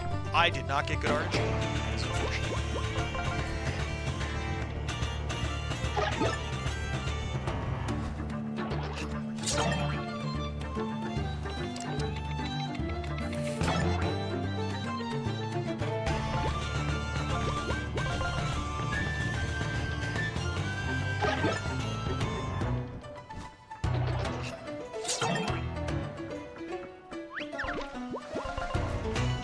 That fight wasn't too slow, but wasn't the best either. I'm getting, like, absolute dog shit RNG this chapter, though. Like, RNG's not, like, a huge factor in this run, usually. There's definitely spots where it matters, but there's not, like, a lot of spots where it matters a lot. But it's somehow managing to matter a lot this run. Which I'm not too thrilled about, but it is what it is.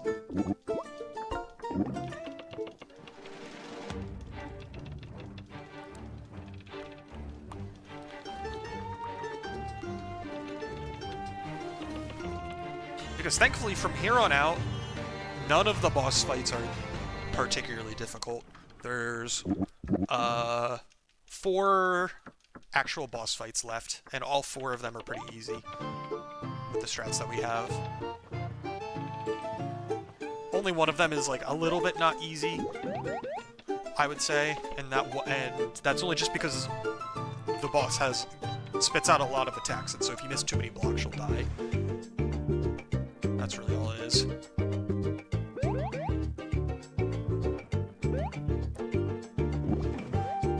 Alright. Pick up the last sun gem that I need here. Alright, cool. I messed up basic platforming. Good stuff. I did end up with a sign. Come on. This is not a difficult jump. I'm just being bad at the game. That's not making it. That's also not making it. There we go. Then I'll grab this sun gem, because I still need one more. And that was not far off the beaten path in the slightest. Alright.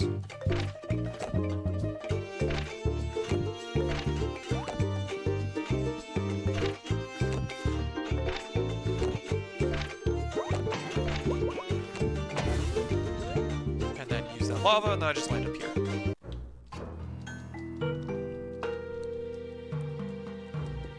Yeah, now I know somebody was looking through the game with a collision viewer at one point, but I don't know what happened with that. Like, that was back at launch, though. Alright. That is not what I meant to do. But too late now.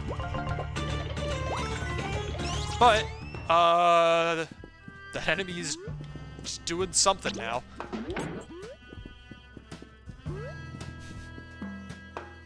Kind of sorta out of bounds a little bit.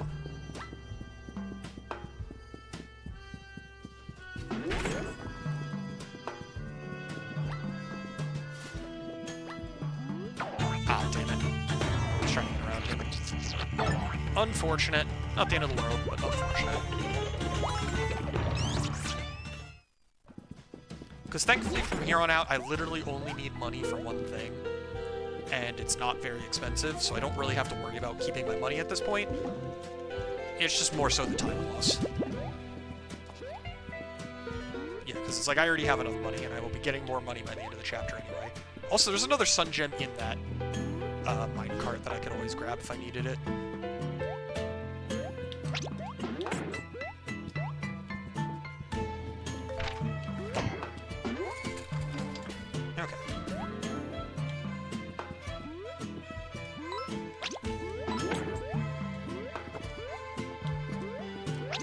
That's not the one I meant to do. Whatever.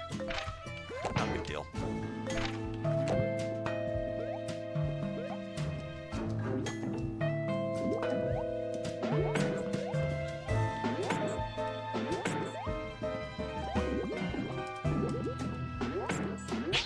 There we go.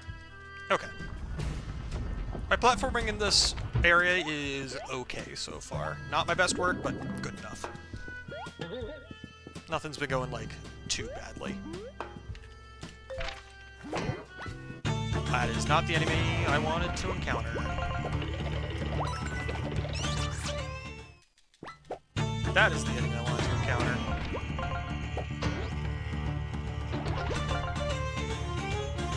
Oops. I forgot you can't attack those guys.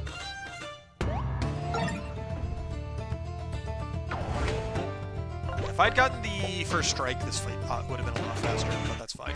Not the end of the world. Okay, get my 12 XP, be on my way. Yeah, I'm definitely not saving time on this chapter, which is unfortunate, but not to be unexpected.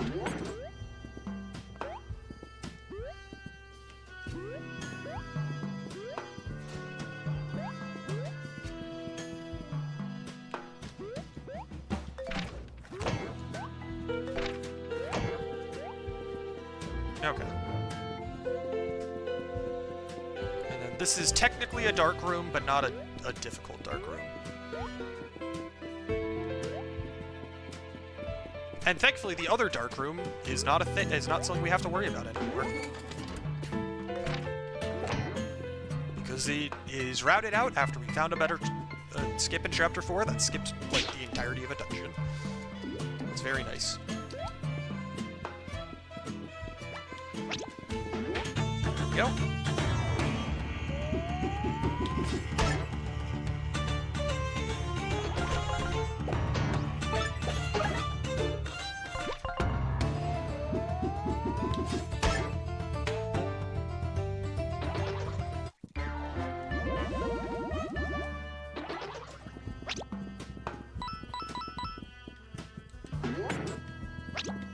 Dude.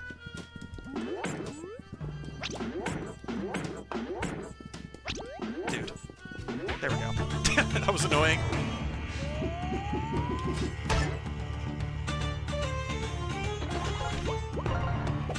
If you pass through a loading zone while respawning, I don't know. I don't know if there's really anywhere in the game where that would come up off the top of my head. Unless you're, like, out of bounds or something.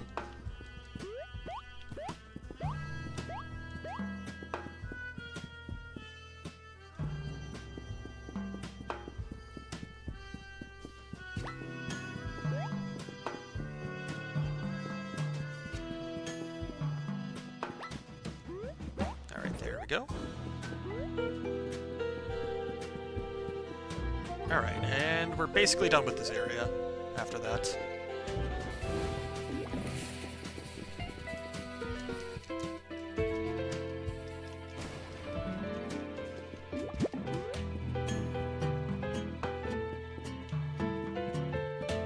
Alright, now we can get the final map piece and escape the volcano in the process.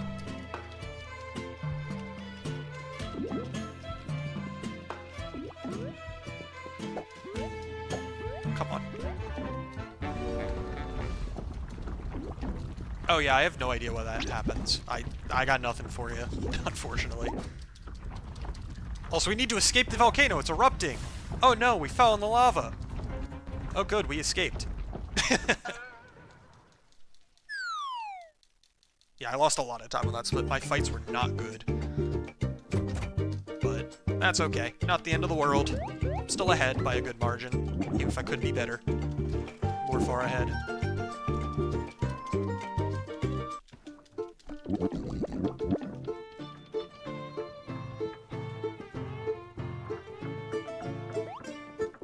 Alright, on to the next area. Or the next set of fights, I mean.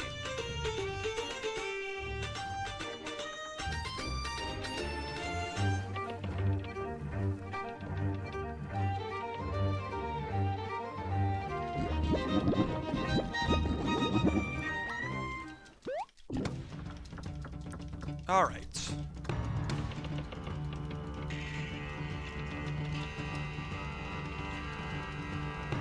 More pirates.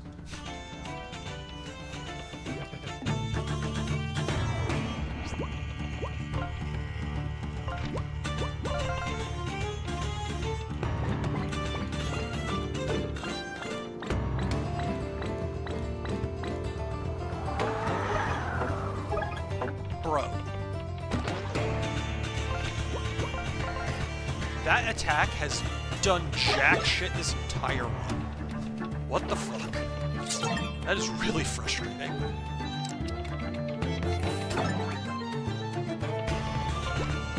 Oops. You do anything. Just sit there and... Just sit there.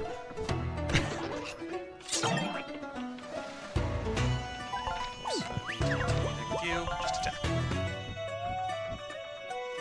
Alright. What is the extremely silly spot that you got to happen in? I'm curious now. Oops, I do not want to talk to you.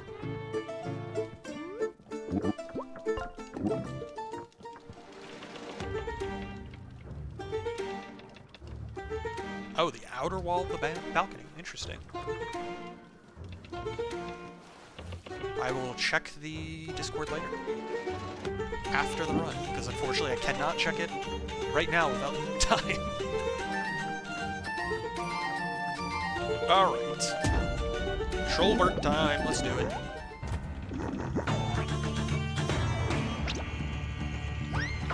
Whoops. This one's locked, but it also doesn't really matter.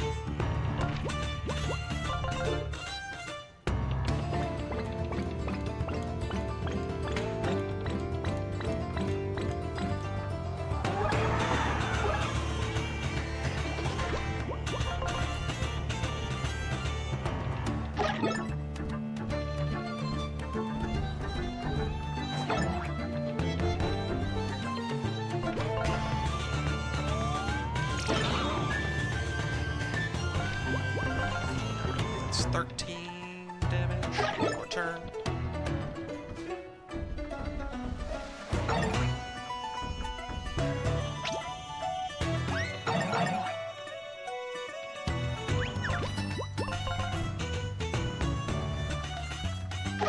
Alright.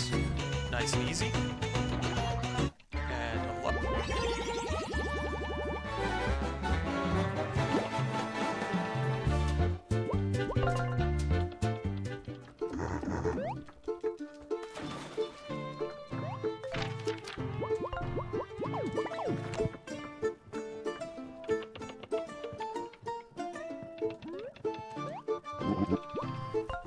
Because I leveled up, I don't need the heal right now. Because the 3 blind mice are coming up next.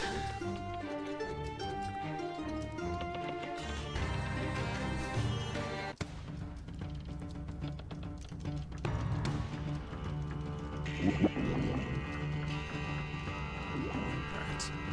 Yeah, I definitely need to put in some work to make some of these Chapter 3 fights better for what I'm trying to do, but it's fine for now.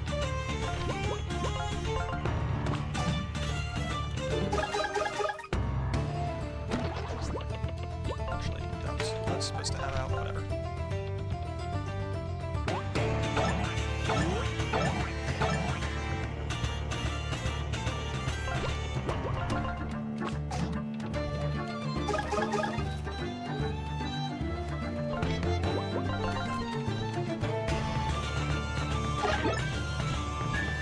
Have a good night. I should probably be in the same boat, because it is also almost 4 o'clock for me as well, but, you know, a little busy at the moment.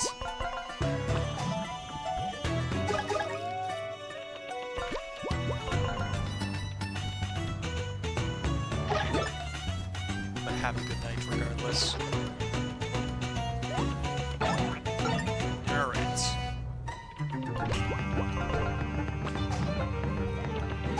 That one more time. That guy's dead. Nice and easy.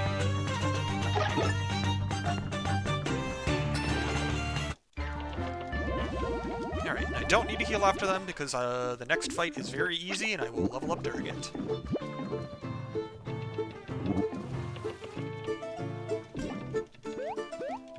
Alright.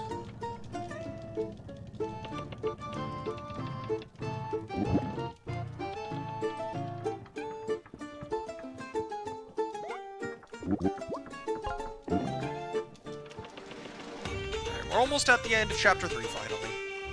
Not too much left. There's approximately 2 fights. By approximately, I mean exactly 2 more fights.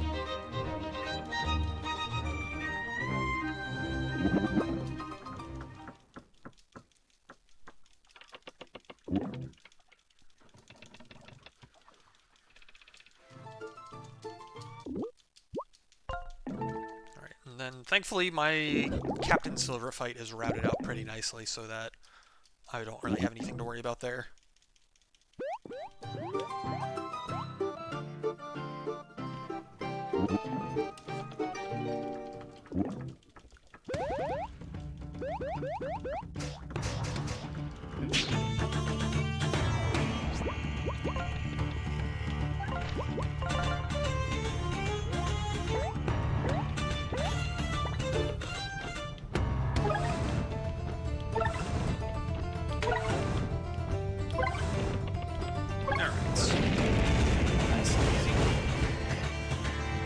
Up.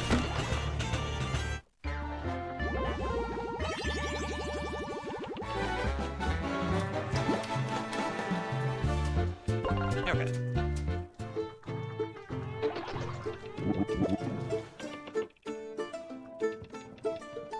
Alright, let's go. It is boss time. Gotta get through like one room first, and then boss time.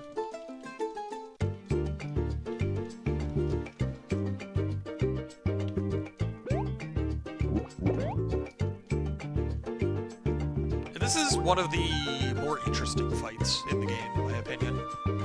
Because it actually requires you to, like, strategize in ways that you wouldn't normally.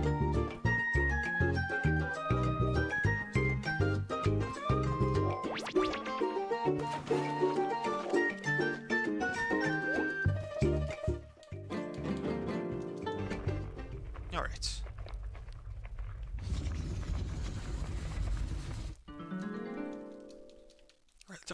Despite my fights being not the best here on this chapter, I think I might still pull out a little bit ahead. I don't know, we'll see.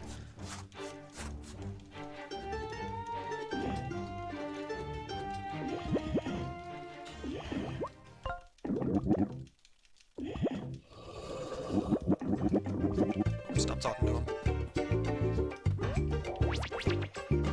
Alright, we'll see.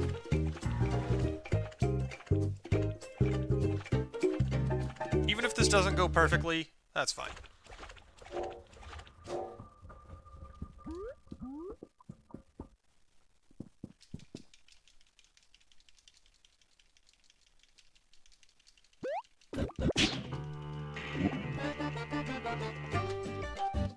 But also, because this is a chapter boss, that means we get chapter boss music, and therefore banger.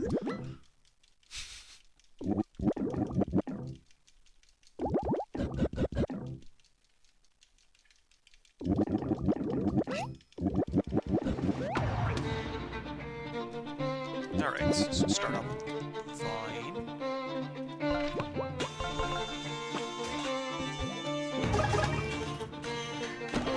Courage. Ouch. Vine again.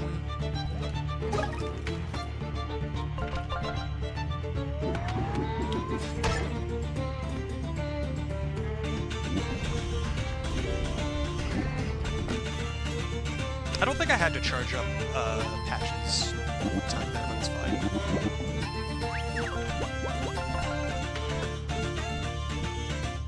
Five. That is not what I meant to attack. Oh well, that sucks. Not a big deal. That just means it's just going to take an extra turn to win this phase, unfortunately.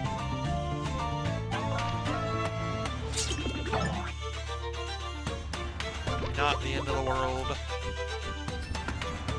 I meant to attack the stalactite up top, but I knew wrong, and it did target the stalactite, unfortunately.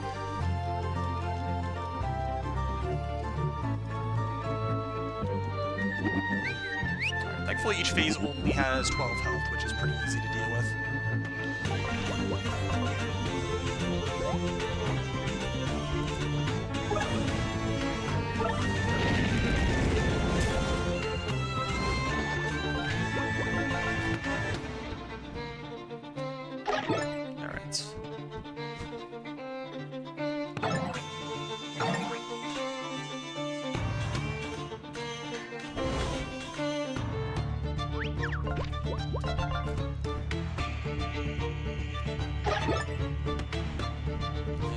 Go. That's phase 3 down. 2 more to go. Alright, if I can get a poison here, that would be very, very nice. But we'll see.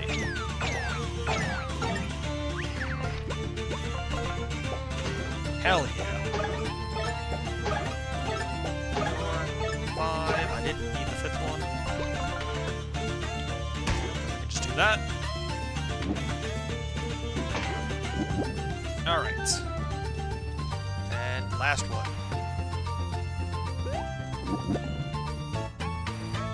And I have enough MP to use the vine multiple times, so I'm going to do that.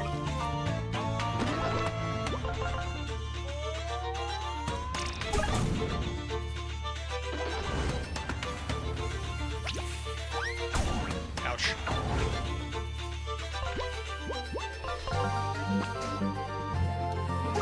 Doesn't actually matter, but ouch. And there we go. That's Captain Silver.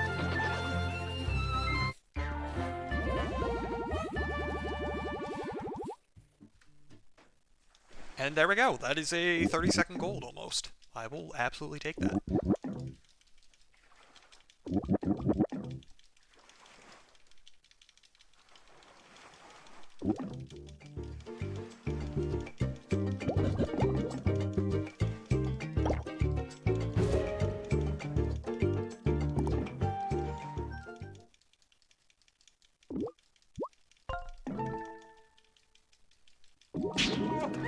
Now it's time for a lot of dialogue mashing. We got a cutscene. White woman jump scare.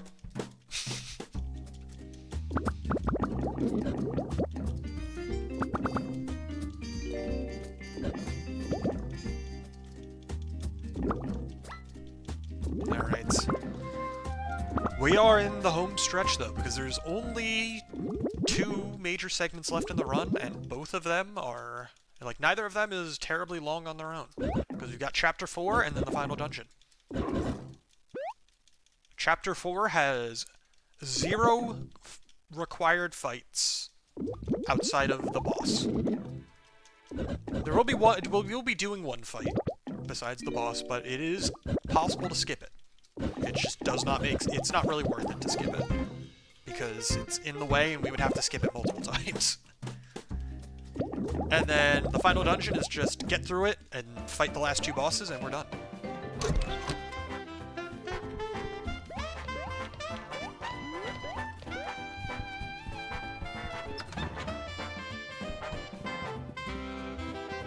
Alright, let's go get Bear Boost real quick.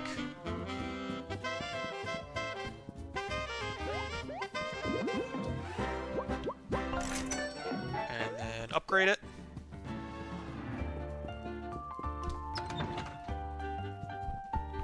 This will not be relevant for a little while, but it is very, very important for the last 2 fights.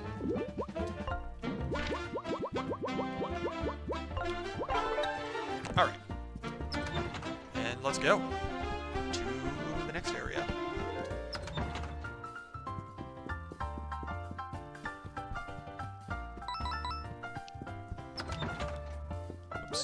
No, I don't want to go down here. Damn it. Okay.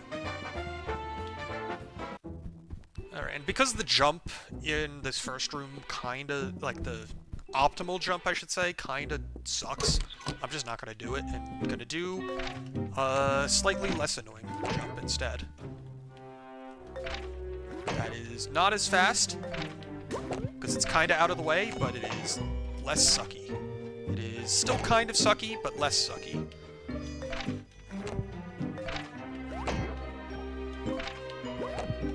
Alright, cool. It just ate my pause input.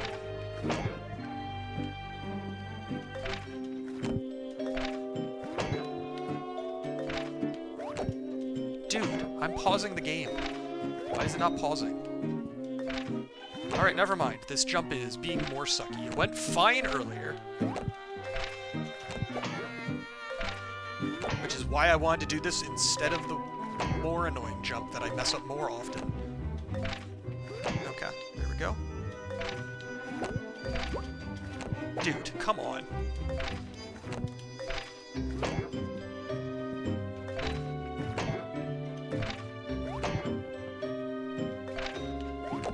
There we go. Nope, I fucked it up somehow.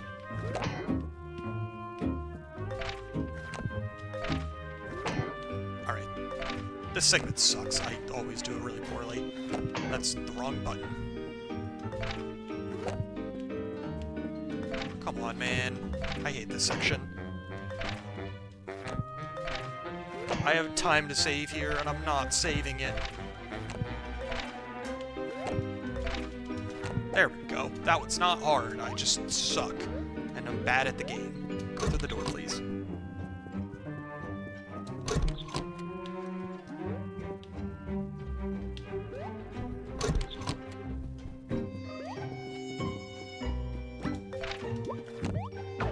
Damn it. And then extra encounter to add insult to injury. Okay, not the end of the world. I am losing a lot of time on this split, which sucks ass, but it's not the end of the world. I can make that up. And plus I have some buffer. Leaves time saved for next run, I guess.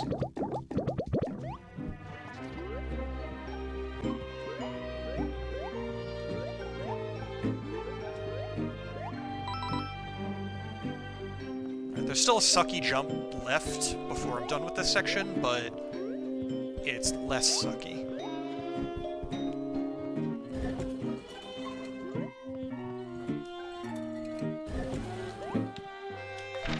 Alright, come on.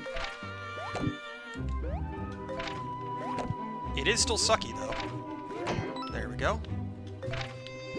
Are you fucking kidding me? I pressed the damn jump button. What do you want from me?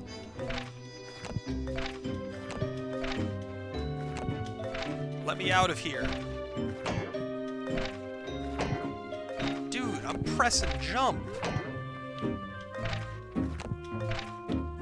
There we go. Jesus Christ. Alright, well that's 2 minutes down the drain. Not actually a full 2 minutes, but that's a lot of time down the drain. Well, there went any chance of this being a 2-3x. Unfortunate, but that's how it goes.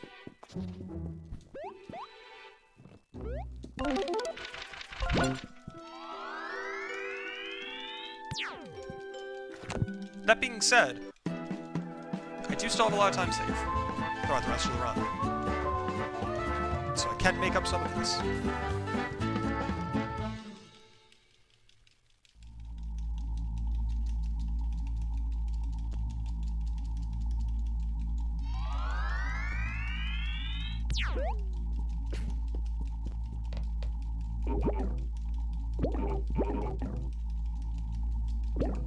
Alright. But now we're in space. Because we're in space, we have to switch to a spacesuit.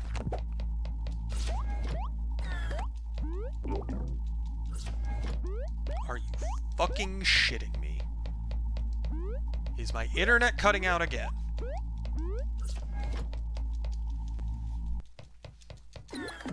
Okay, good. It didn't cut out permanently, my Ethernet's back. It just cut out for like 5 seconds.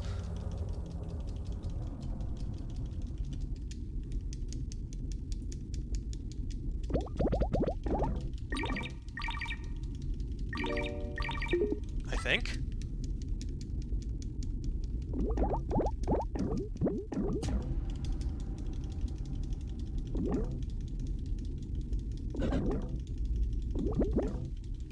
Nope, it's being annoying.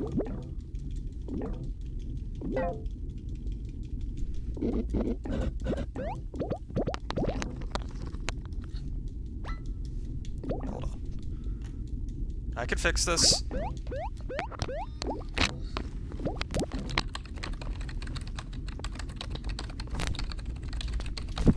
Oops.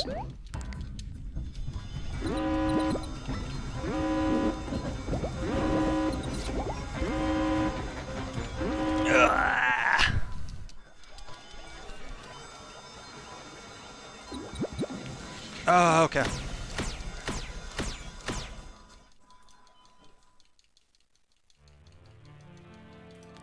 We should be back. That's really fucking annoying that that happened. Ugh. That is the second week in a row that that has happened for. It should not fucking ever happen. I'm using fucking Ethernet and my Ethernet is disconnecting. And my Wi-Fi is fine. That's why I'm just like, what the fuck are you doing, Internet? It's stupid. Stop being stupid.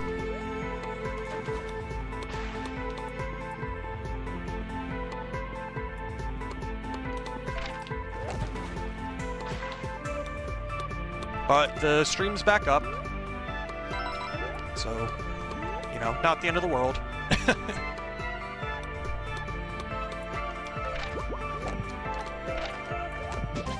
Okay. That is not what I meant to do, but whatever.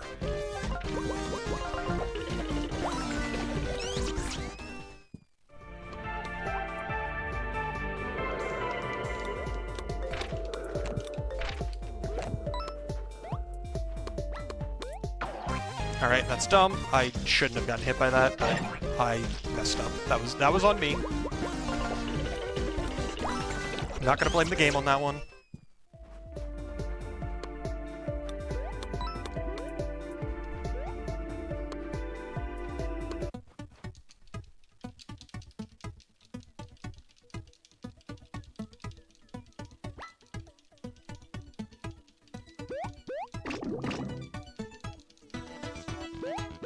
Alright.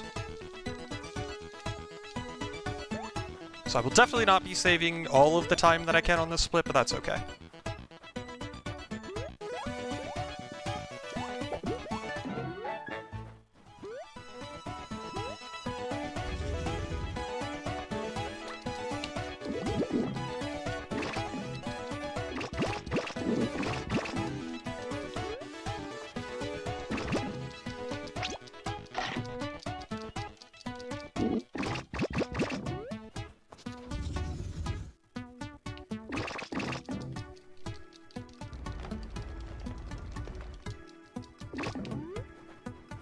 Alright, now we gotta go back to get a berry. Because if we had we could have gotten this berry earlier when we passed by, but the reason we didn't pick it up is because if I had picked it up when I passed by earlier, the game would have soft locked.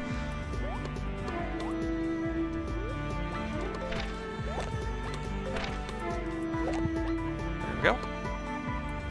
Didn't get encountered by that guy this time, which is nice.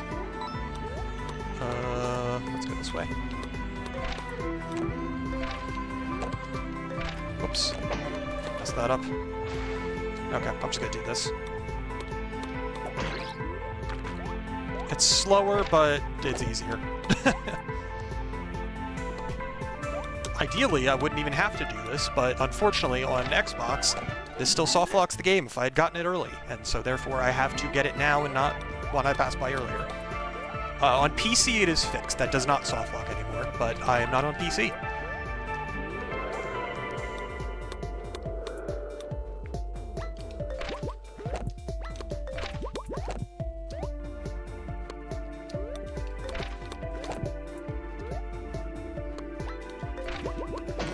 Oh, come on, I didn't jump. Well, better for me to first strike it than get first struck at least, even if neither of them are ideal.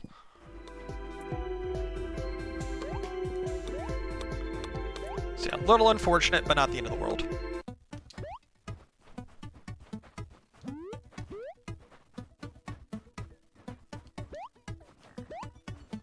Alright. Got some more platforming coming up. It's annoying platforming as well. And I didn't make it across first try. Okay, I'm just going up here. Oops. There's an invisible wall there. Cool.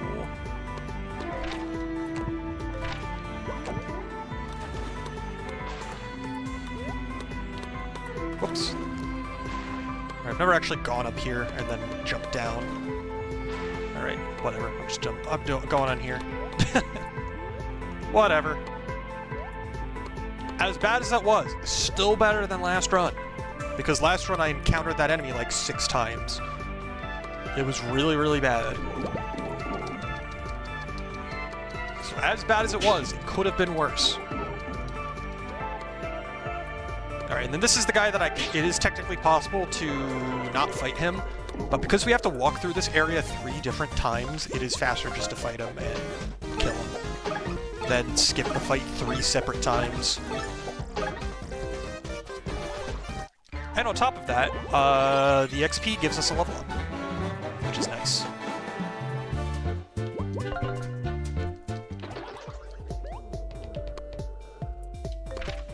Alright, now I need to get up top by any means necessary. There we go. There is a slightly faster jump that would let me get up there a little bit sooner, but it's fine.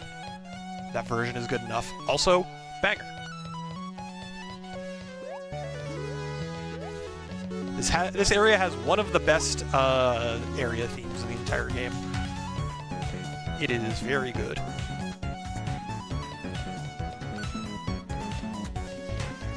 Personally, the only one I like better is Innspeak, but this one is a very close second. Alright, I messed up the buckler hop, so I will just do this the slow way.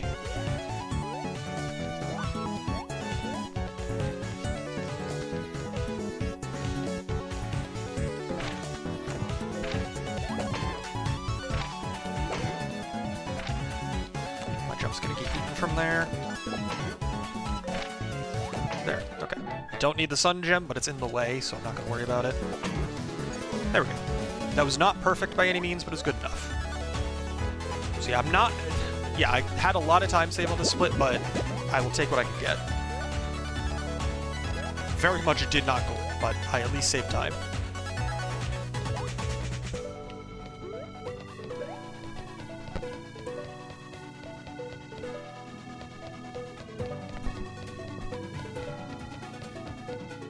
Alright, now I need to backtrack back out of here, because that is only the first party member that I've recovered. I need to go recover the other 3. Which doesn't take too long, but it takes a little bit.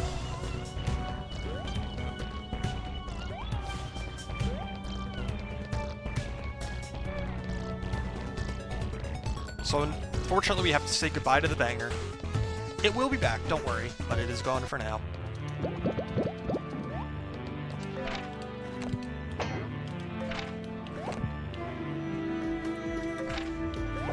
Okay. Got up here. There's a bunch of vine puzzles that I'm supposed to do that I'm just not going to.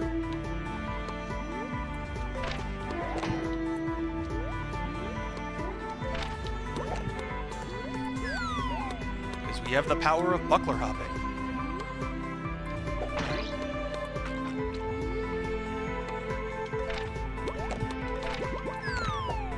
Nice, made that first try. That jump is easier than it looks. I have gotten it pretty much every time I've gone for it, but it is not free by any means. Oh, damn it, I should have hopped. Would have made it so I didn't get hit by that guy. Oh well. That's fine. Not the end of the world. Okay.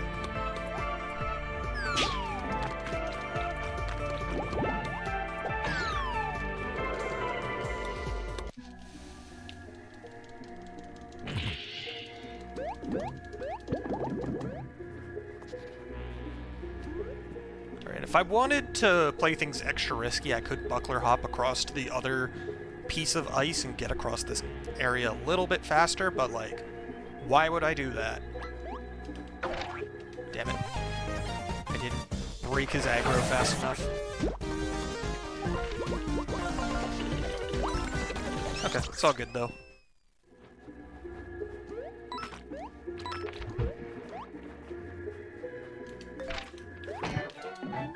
Alright, got the other berry.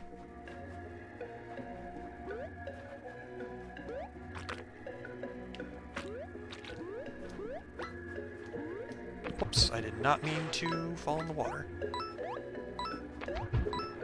Minor time loss. Okay. Now we just need to go back to the village, give Wolfgang the last berry, and then come back and save Tinder. You're very much not supposed to be able to save Tinder now, but using our bag of tricks, it is technically possible to save her now. But doing so would soft lock the game, so that's why we have to still go rescue Wolfgang, and that guy should not have hit me. That is annoying.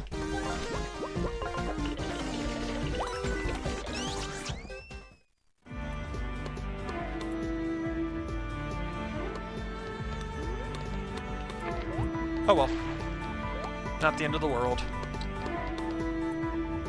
I don't think I'm gonna gold the split because of the encounters that I've been getting, but it is what it is.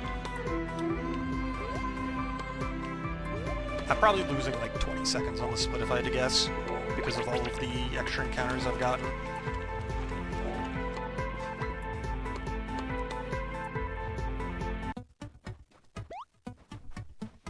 Alright.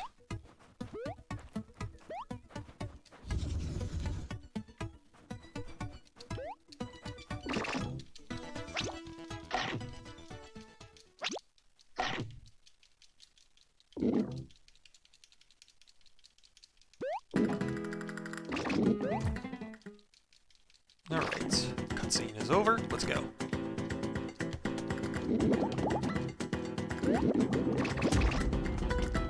Forgot there was extra cutscene. Not a big deal. Alright, like I said, I'm definitely losing some time on this split because of all of the encounters that I got, but it is what it is.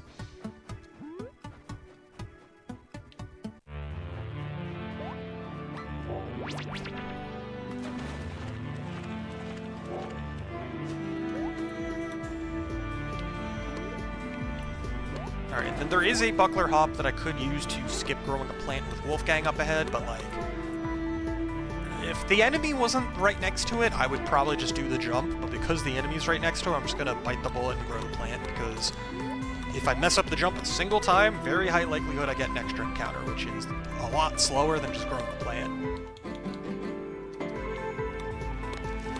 It is not worth the risk for like 5 or 10 seconds of time save.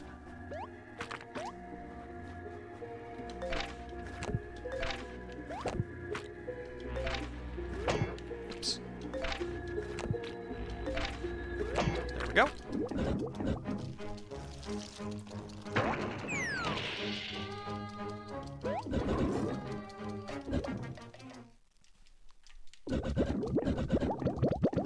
All right. And I think I usually split on leaving this room. So I will split on leaving the room, and split. Alright, I didn't lose as much time as I expected, which means that gold is not very good. But it doesn't really matter right now. What matters right now is that I need to nail a difficult jump coming up very shortly.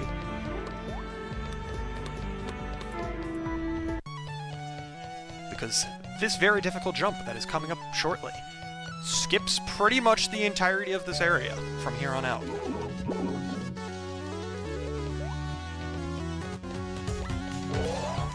There's like one thing I have to do before I can go do the skip, and then after that I am home free.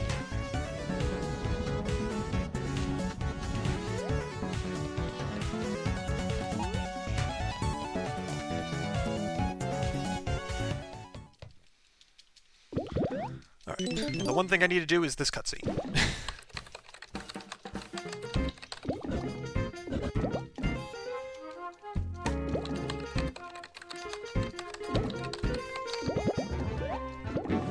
Alright, now that we have that out of the way, let's go skip the dungeon.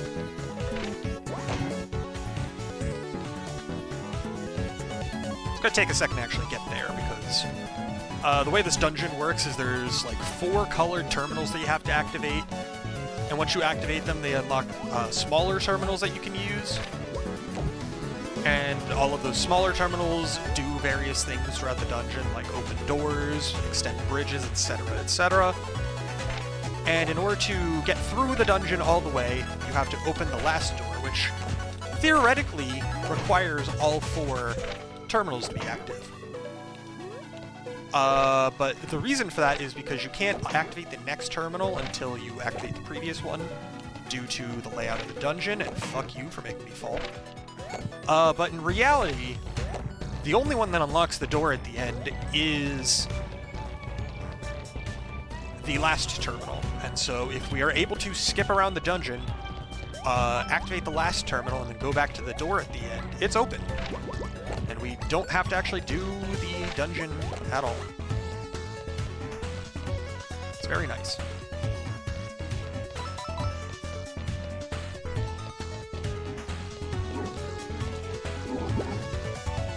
I do need him. That. Fuck. I messed up. Oh well. I accidentally picked the wrong dialogue option. Oh well. It doesn't really matter too much.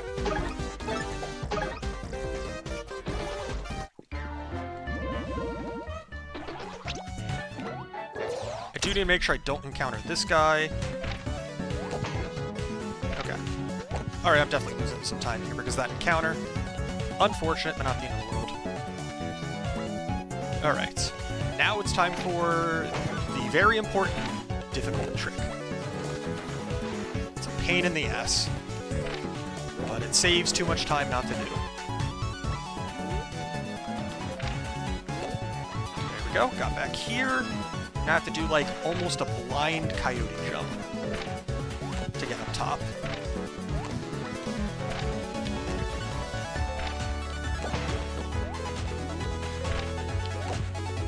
Nope, whoops, I do not want to use your ability, Wolfgang.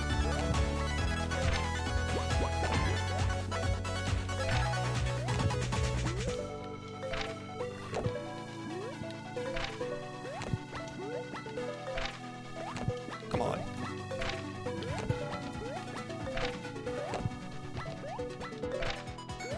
I definitely should have practiced this. Oh well, too late now. I didn't practice it, and now I gotta just hope I get it. There we go. Okay, that was not fast, but I got it, and that's what matters. Will that save time over last run? I don't think so. Does that save time over not doing the trick? Abso-fucking-lutely. That trick saves like 3 minutes over doing the dungeon perfectly. And I would most likely not do the dungeon perfectly, so it saves more than 3 minutes.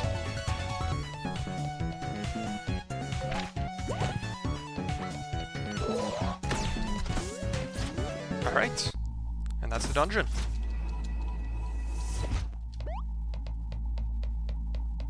Yeah, it sucks that jump is kinda ass, but it saves a lot of time.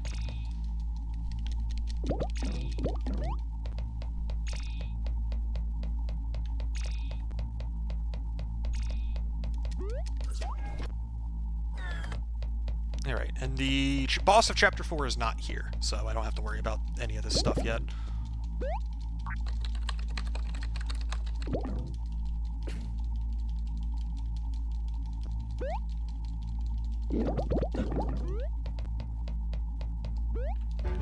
Alright, it's time for a lot of dialogue mashing.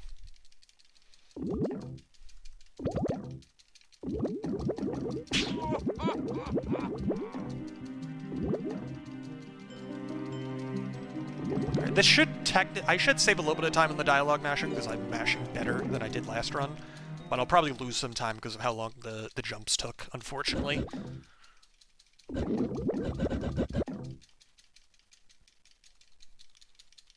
But I can make up a good amount of time in the next split, which is nice.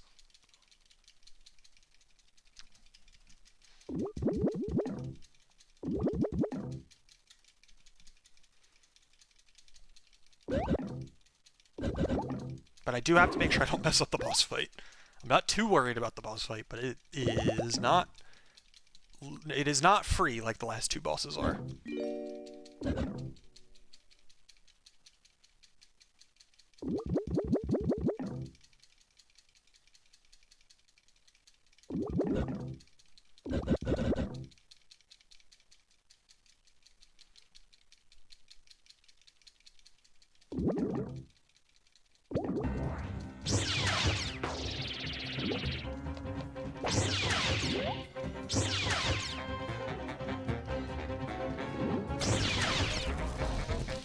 Alright.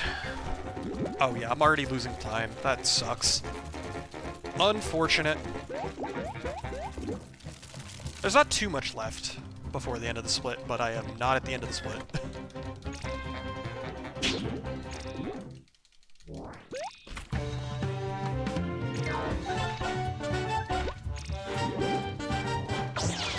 Alright. Forced loss. Then some dialogue.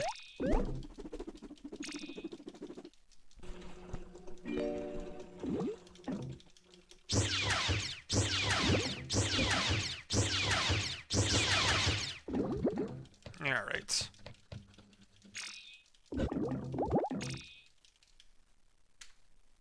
Yeah, that's 40 seconds down the drain. Unfortunate, but that's how the cookie crumbles, unfortunately, sometimes.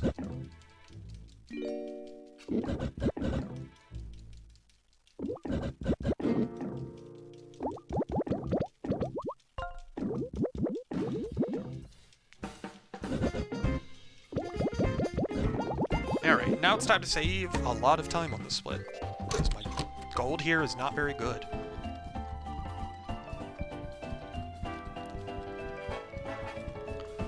I should probably remember to grab the damn book that I need first, but that's fine. That's only like 10 seconds down the drain because I forgot where I was going for a second. Not the end of the world.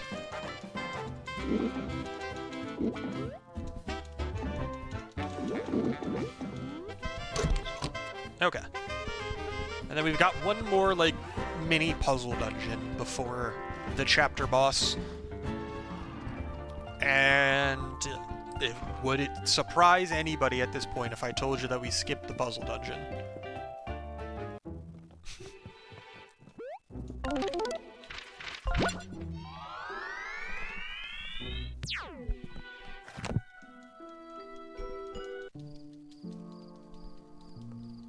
Alright.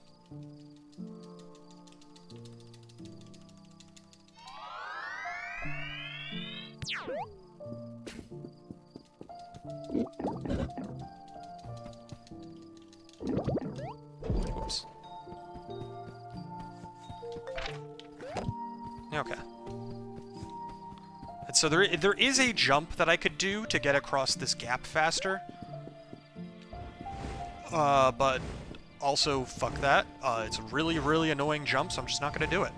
I'm just going to light all of those things instead and go across the old-fashioned way. It is not significantly slower. Alright, now for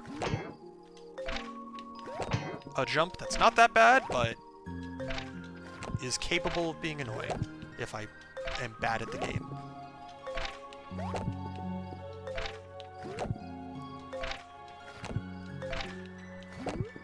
Yep, okay. That took more tries than it should have, but it's fine. I'm not gonna save, I'm just gonna go for it.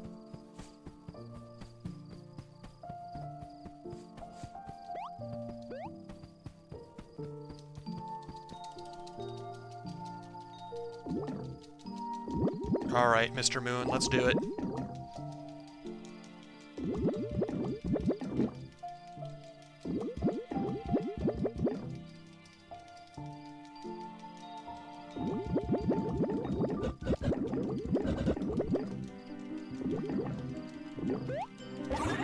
Alright, time for another banger, because this boss fight theme is very good.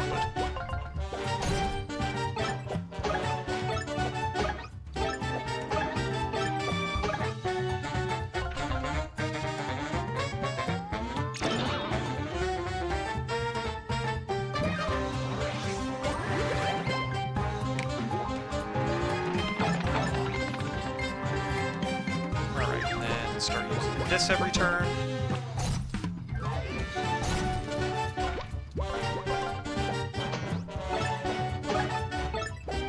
Cool, I got him poisoned, but that means I'm getting some extra damage down.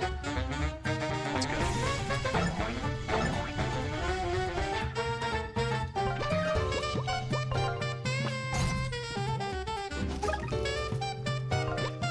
one more turn, and then I'll heal, I think, probably.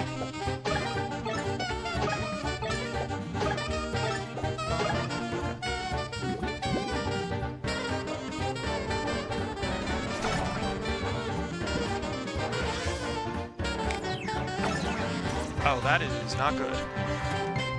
That is very not good. I'm losing a turn of damage for that.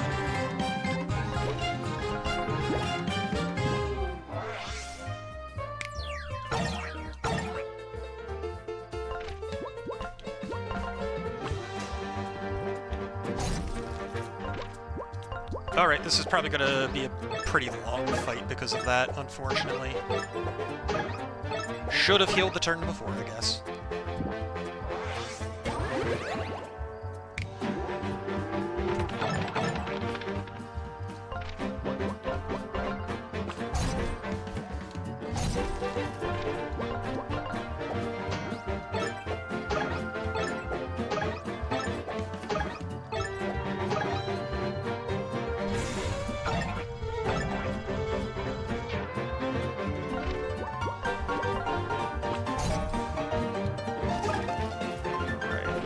This kills.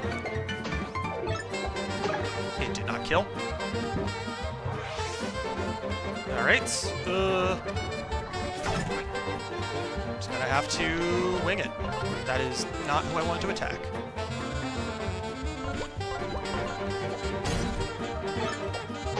And that did not kill. Cool. Alright, this is not good.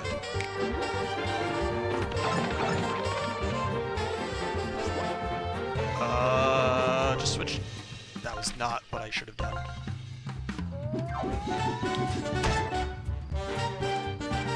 That's actually very bad. I should not have done that.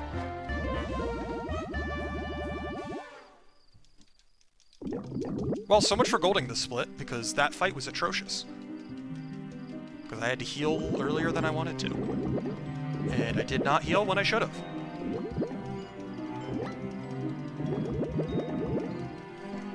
Oh well.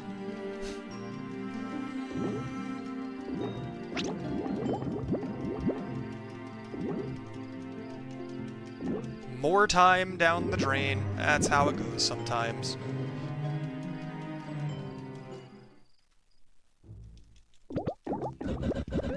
Because in all honesty, that fight's not bad. I just needed to not fucking die on that one turn. That's all it comes down to.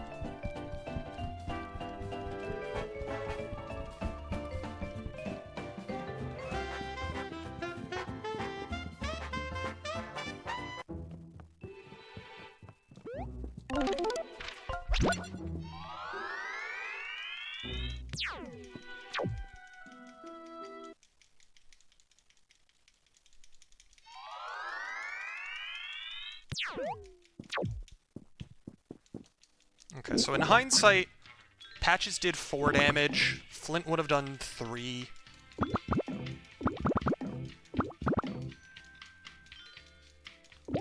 I probably would have been able to win if I hadn't swapped off of Flint. And I definitely should not have swapped off of Flint the way I did, but it's too late now.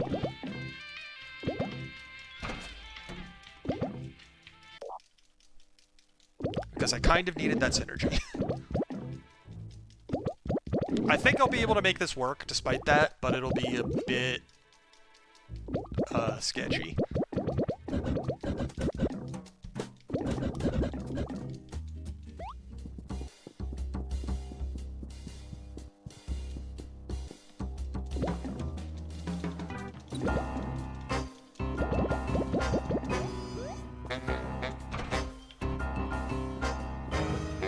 Alright, it's time for the final dungeon. As long as I don't lose either of the final fights, this will be a PB, it's just not going to be nearly as good of a PB as it should be.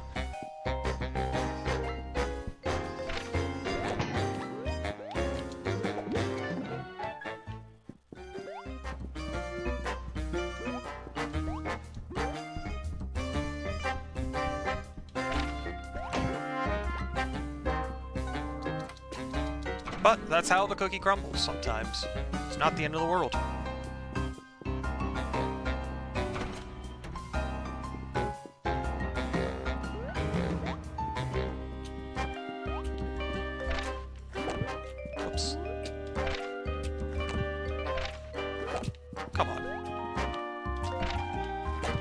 Dude, I am getting really tired of it just not jumping sometimes.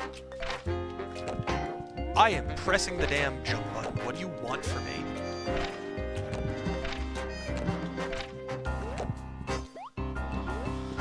That's starting to piss me off a little bit, but that's just... There's not really much I can do about it right now. If the game says I didn't jump, I don't get the jump. What the hell is that back there? I don't even remember. Whatever, doesn't matter.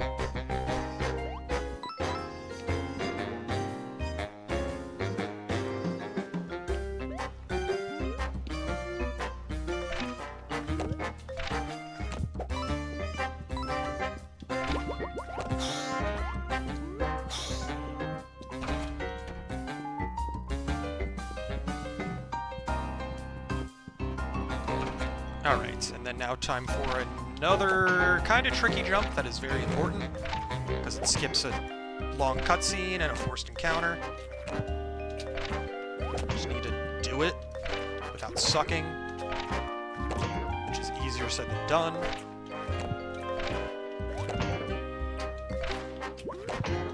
Are you kidding me, dude? It is just not letting me pause the game mid-jump today for some reason. Okay. Made it. That's what matters.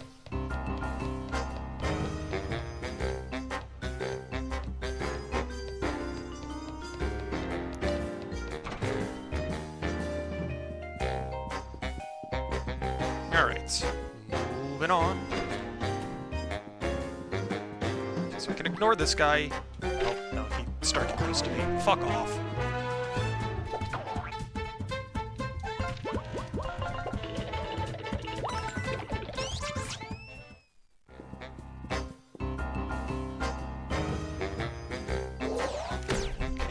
If he starts in the back of the room, then I can just run from him. I don't have to do anything, but he decided to be mean to me, unfortunately.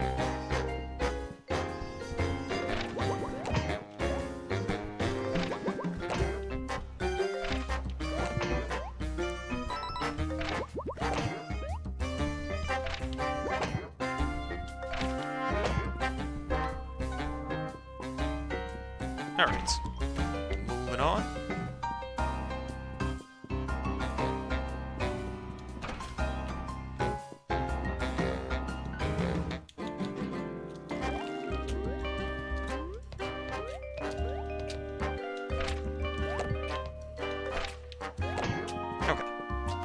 One more room, and then it's boss time.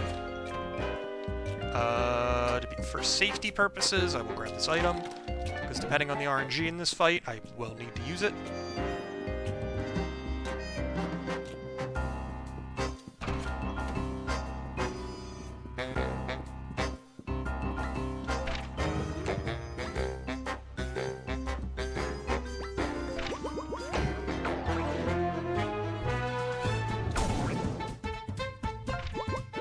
That's not what I want to do. I want to run away.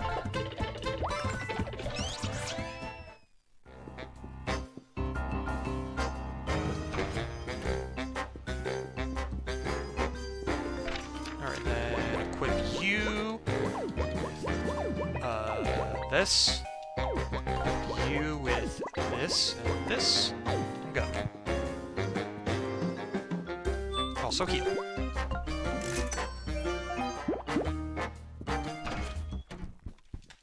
I think I might need good RNG to make this fight not go very poorly. We'll see.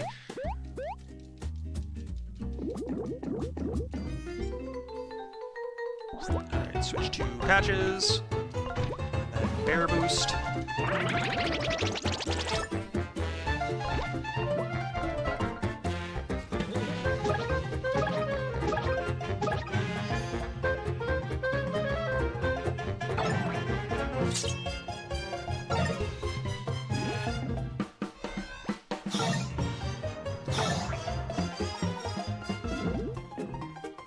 Alright. Unfortunate, I can't do fast fight, but I'm not gonna lose the fight, that's what matters.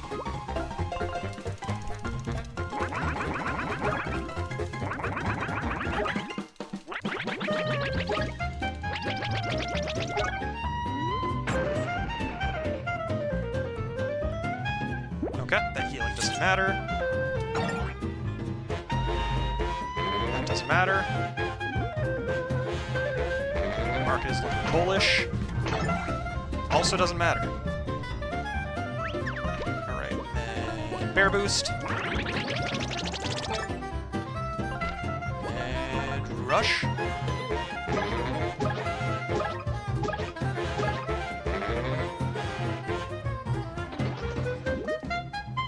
Alright, then one more set of attacks. That's actually good. Because then I only get to get attacked by that thing once. And then... Market's high. Okay, and there we go. Win the fight. I'm losing some time on the split, but not the end of the world. I'm not losing as much time as I was expecting. So that's nice. I saved a lot of time over last run, so I'll take it.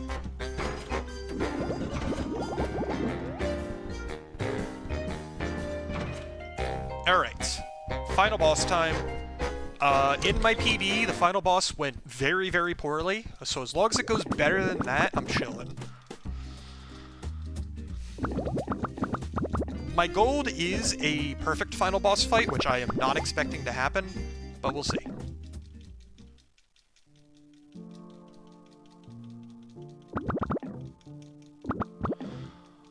Why is my internet shitty?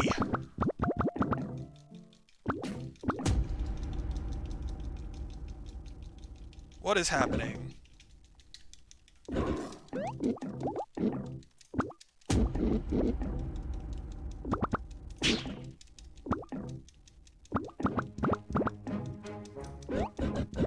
Okay. Stream is up, I think, at the very least, so there's that, but...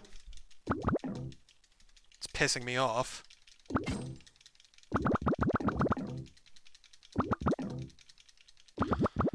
Fuck off with... every time the stream fucking goes down, it tries to do another fucking ad.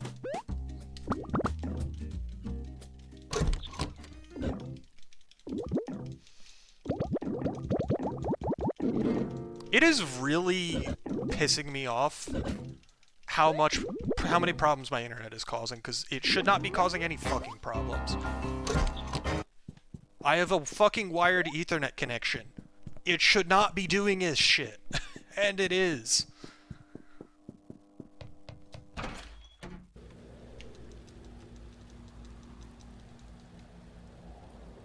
Alright, but a perfect final boss fight is very unlikely because it requires the damage being dealt in such a way that I never need to heal, and then I also need to not mess anything up on my end, but we'll see.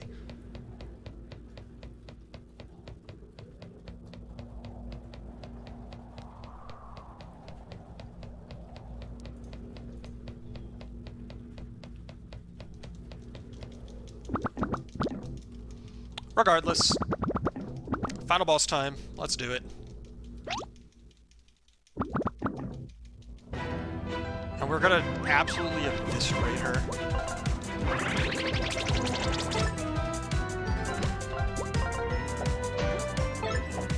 Ooh, good poison.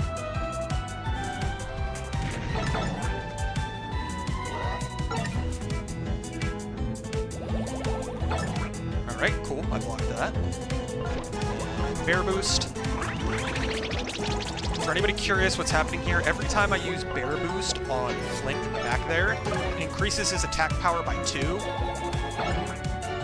and it stacks, which is important because it's supposed to only last for 3 turns, and, you know, have that +2 damage. But every time you use it, it refreshes that 3-turn timer, and so it will just stack over and over again. Meaning I just do more and more damage every single turn. So that's turn 3. The optimal fight is I use Bear Boost 6 times and attack 8 times. But I only have so much control over whether or not that happens.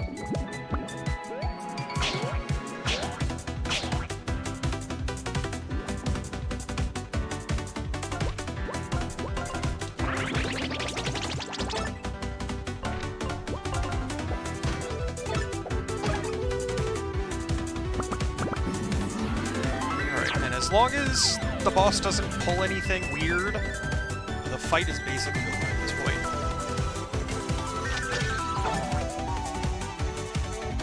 Alright, air boost.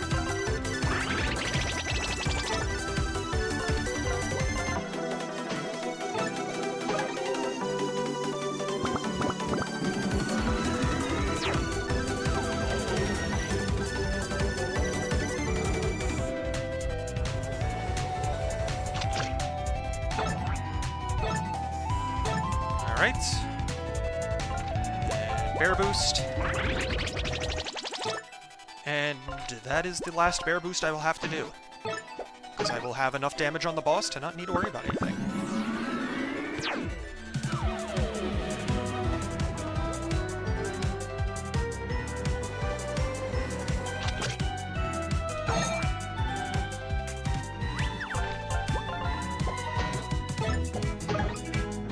I can switch Flint to the front, don't need to worry about patches in the back at all, and I will just clown on the boss.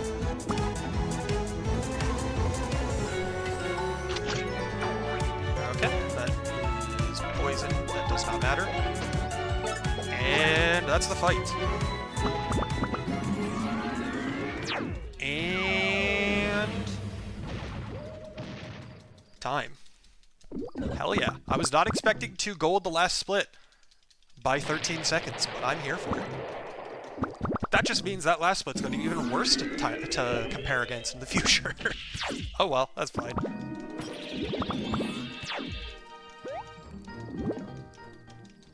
But PB's a PB, even if it wasn't a very good PB. I'll take it.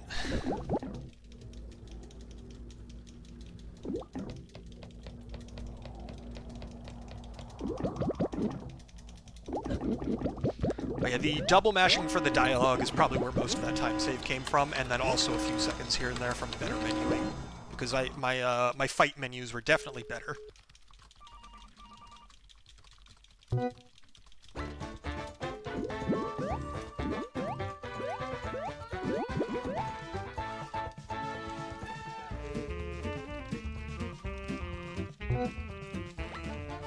Alright, so yeah.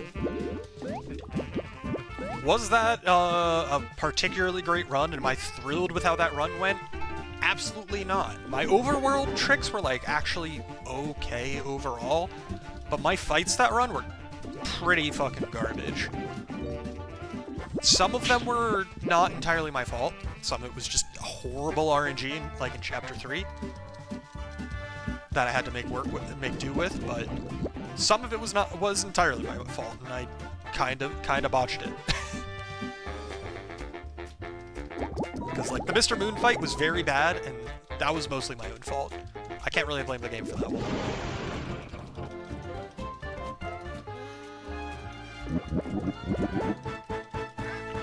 The board fight being bad... Well, the board fight wasn't bad, but it wasn't as fast as it could have been, which was also kind of my fault, and also a consequence of what I did with Mr. Moon. It is what it is. If I'd gotten better RNG during the board fight, I would have been fine, though, and I would have been able to get through it fast. But, like I said, it is what it is. Alright, let me look through everything. First split was honestly pretty good. The prologue split was... don't really have too many complaints. Outside of me not doing the one trick that ended up losing me like 10 or 15 seconds, and getting an extra encounter that was... No, I got two... No, I got two extra encounters, but one of them was in the next split. And then the next split, I had that extra encounter at the end of prologue. Starless Skip was slow, but it wasn't... But I didn't mess it up at all, which means it was relatively fine.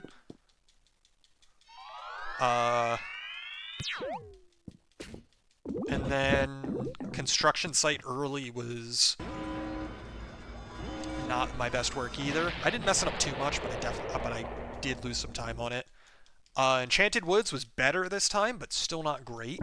I still have like another 30, 45 seconds, maybe even a minute to save there without too much effort. Pig's fight was slow, but that was just because some bad RNG and some other stuff as well. It's not that big a deal. Library was fine. It was just I got 2 encounters, which is where that time loss mostly came from. I forgot to split the next time, but that split was also fine. I just messed up a couple jumps a couple of times that wasn't really anything that bad. Cthulhu, I accidentally got that extra cutscene, which lost me some time. But my Cthulhu fight itself was pretty damn good, so I can't really complain there. The first set of fights... how did I gold that? That first set of fights included the gnome fight, where nobody got blown away, despite me using the wind twice. That was horrible. Second set of fights, also not good. I did not do those fights very well. Partially because the pig fight also got bad RNG and went very, very poorly. But it is what it is. And then also my platforming in the volcano was just fine. It wasn't exceptional by any means. But that's okay. Last split, the fights was definitely the best of the 3 Chapter 3 splits. Not perfect, because I did mess up the Captain Silver fight a little tiny bit in Phase 2, but it wasn't anything that bad. But yeah. And then the Forbidden Section Part 2 was horrible. Genuinely horrible. But it is what it is. I did lose a decent amount of time on the beginning of Chapter 4, but wasn't, I got a couple extra encounters, I floundered around with some of the platforming a bit, but, it is what it is. The next split was not the worst either, but I did get some extra encounters I shouldn't have, which was unfortunate.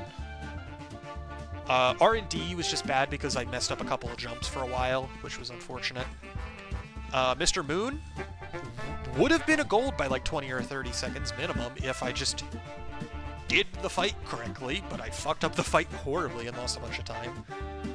I did get a couple extra encounters in the final dungeon, which was not ideal.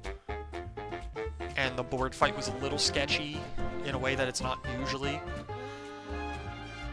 But that's just kind of how it worked out in a very unfortunate way. It is what it is. And then the CEO fight was perfect. I have 0 complaints about that split. So, the next run should be a sub 240, because a lot of these splits have very improvable golds. And I lost a lot of time in spots I shouldn't have, but PB is a PB. 4-minute PB is nothing to sneeze at. I will take it.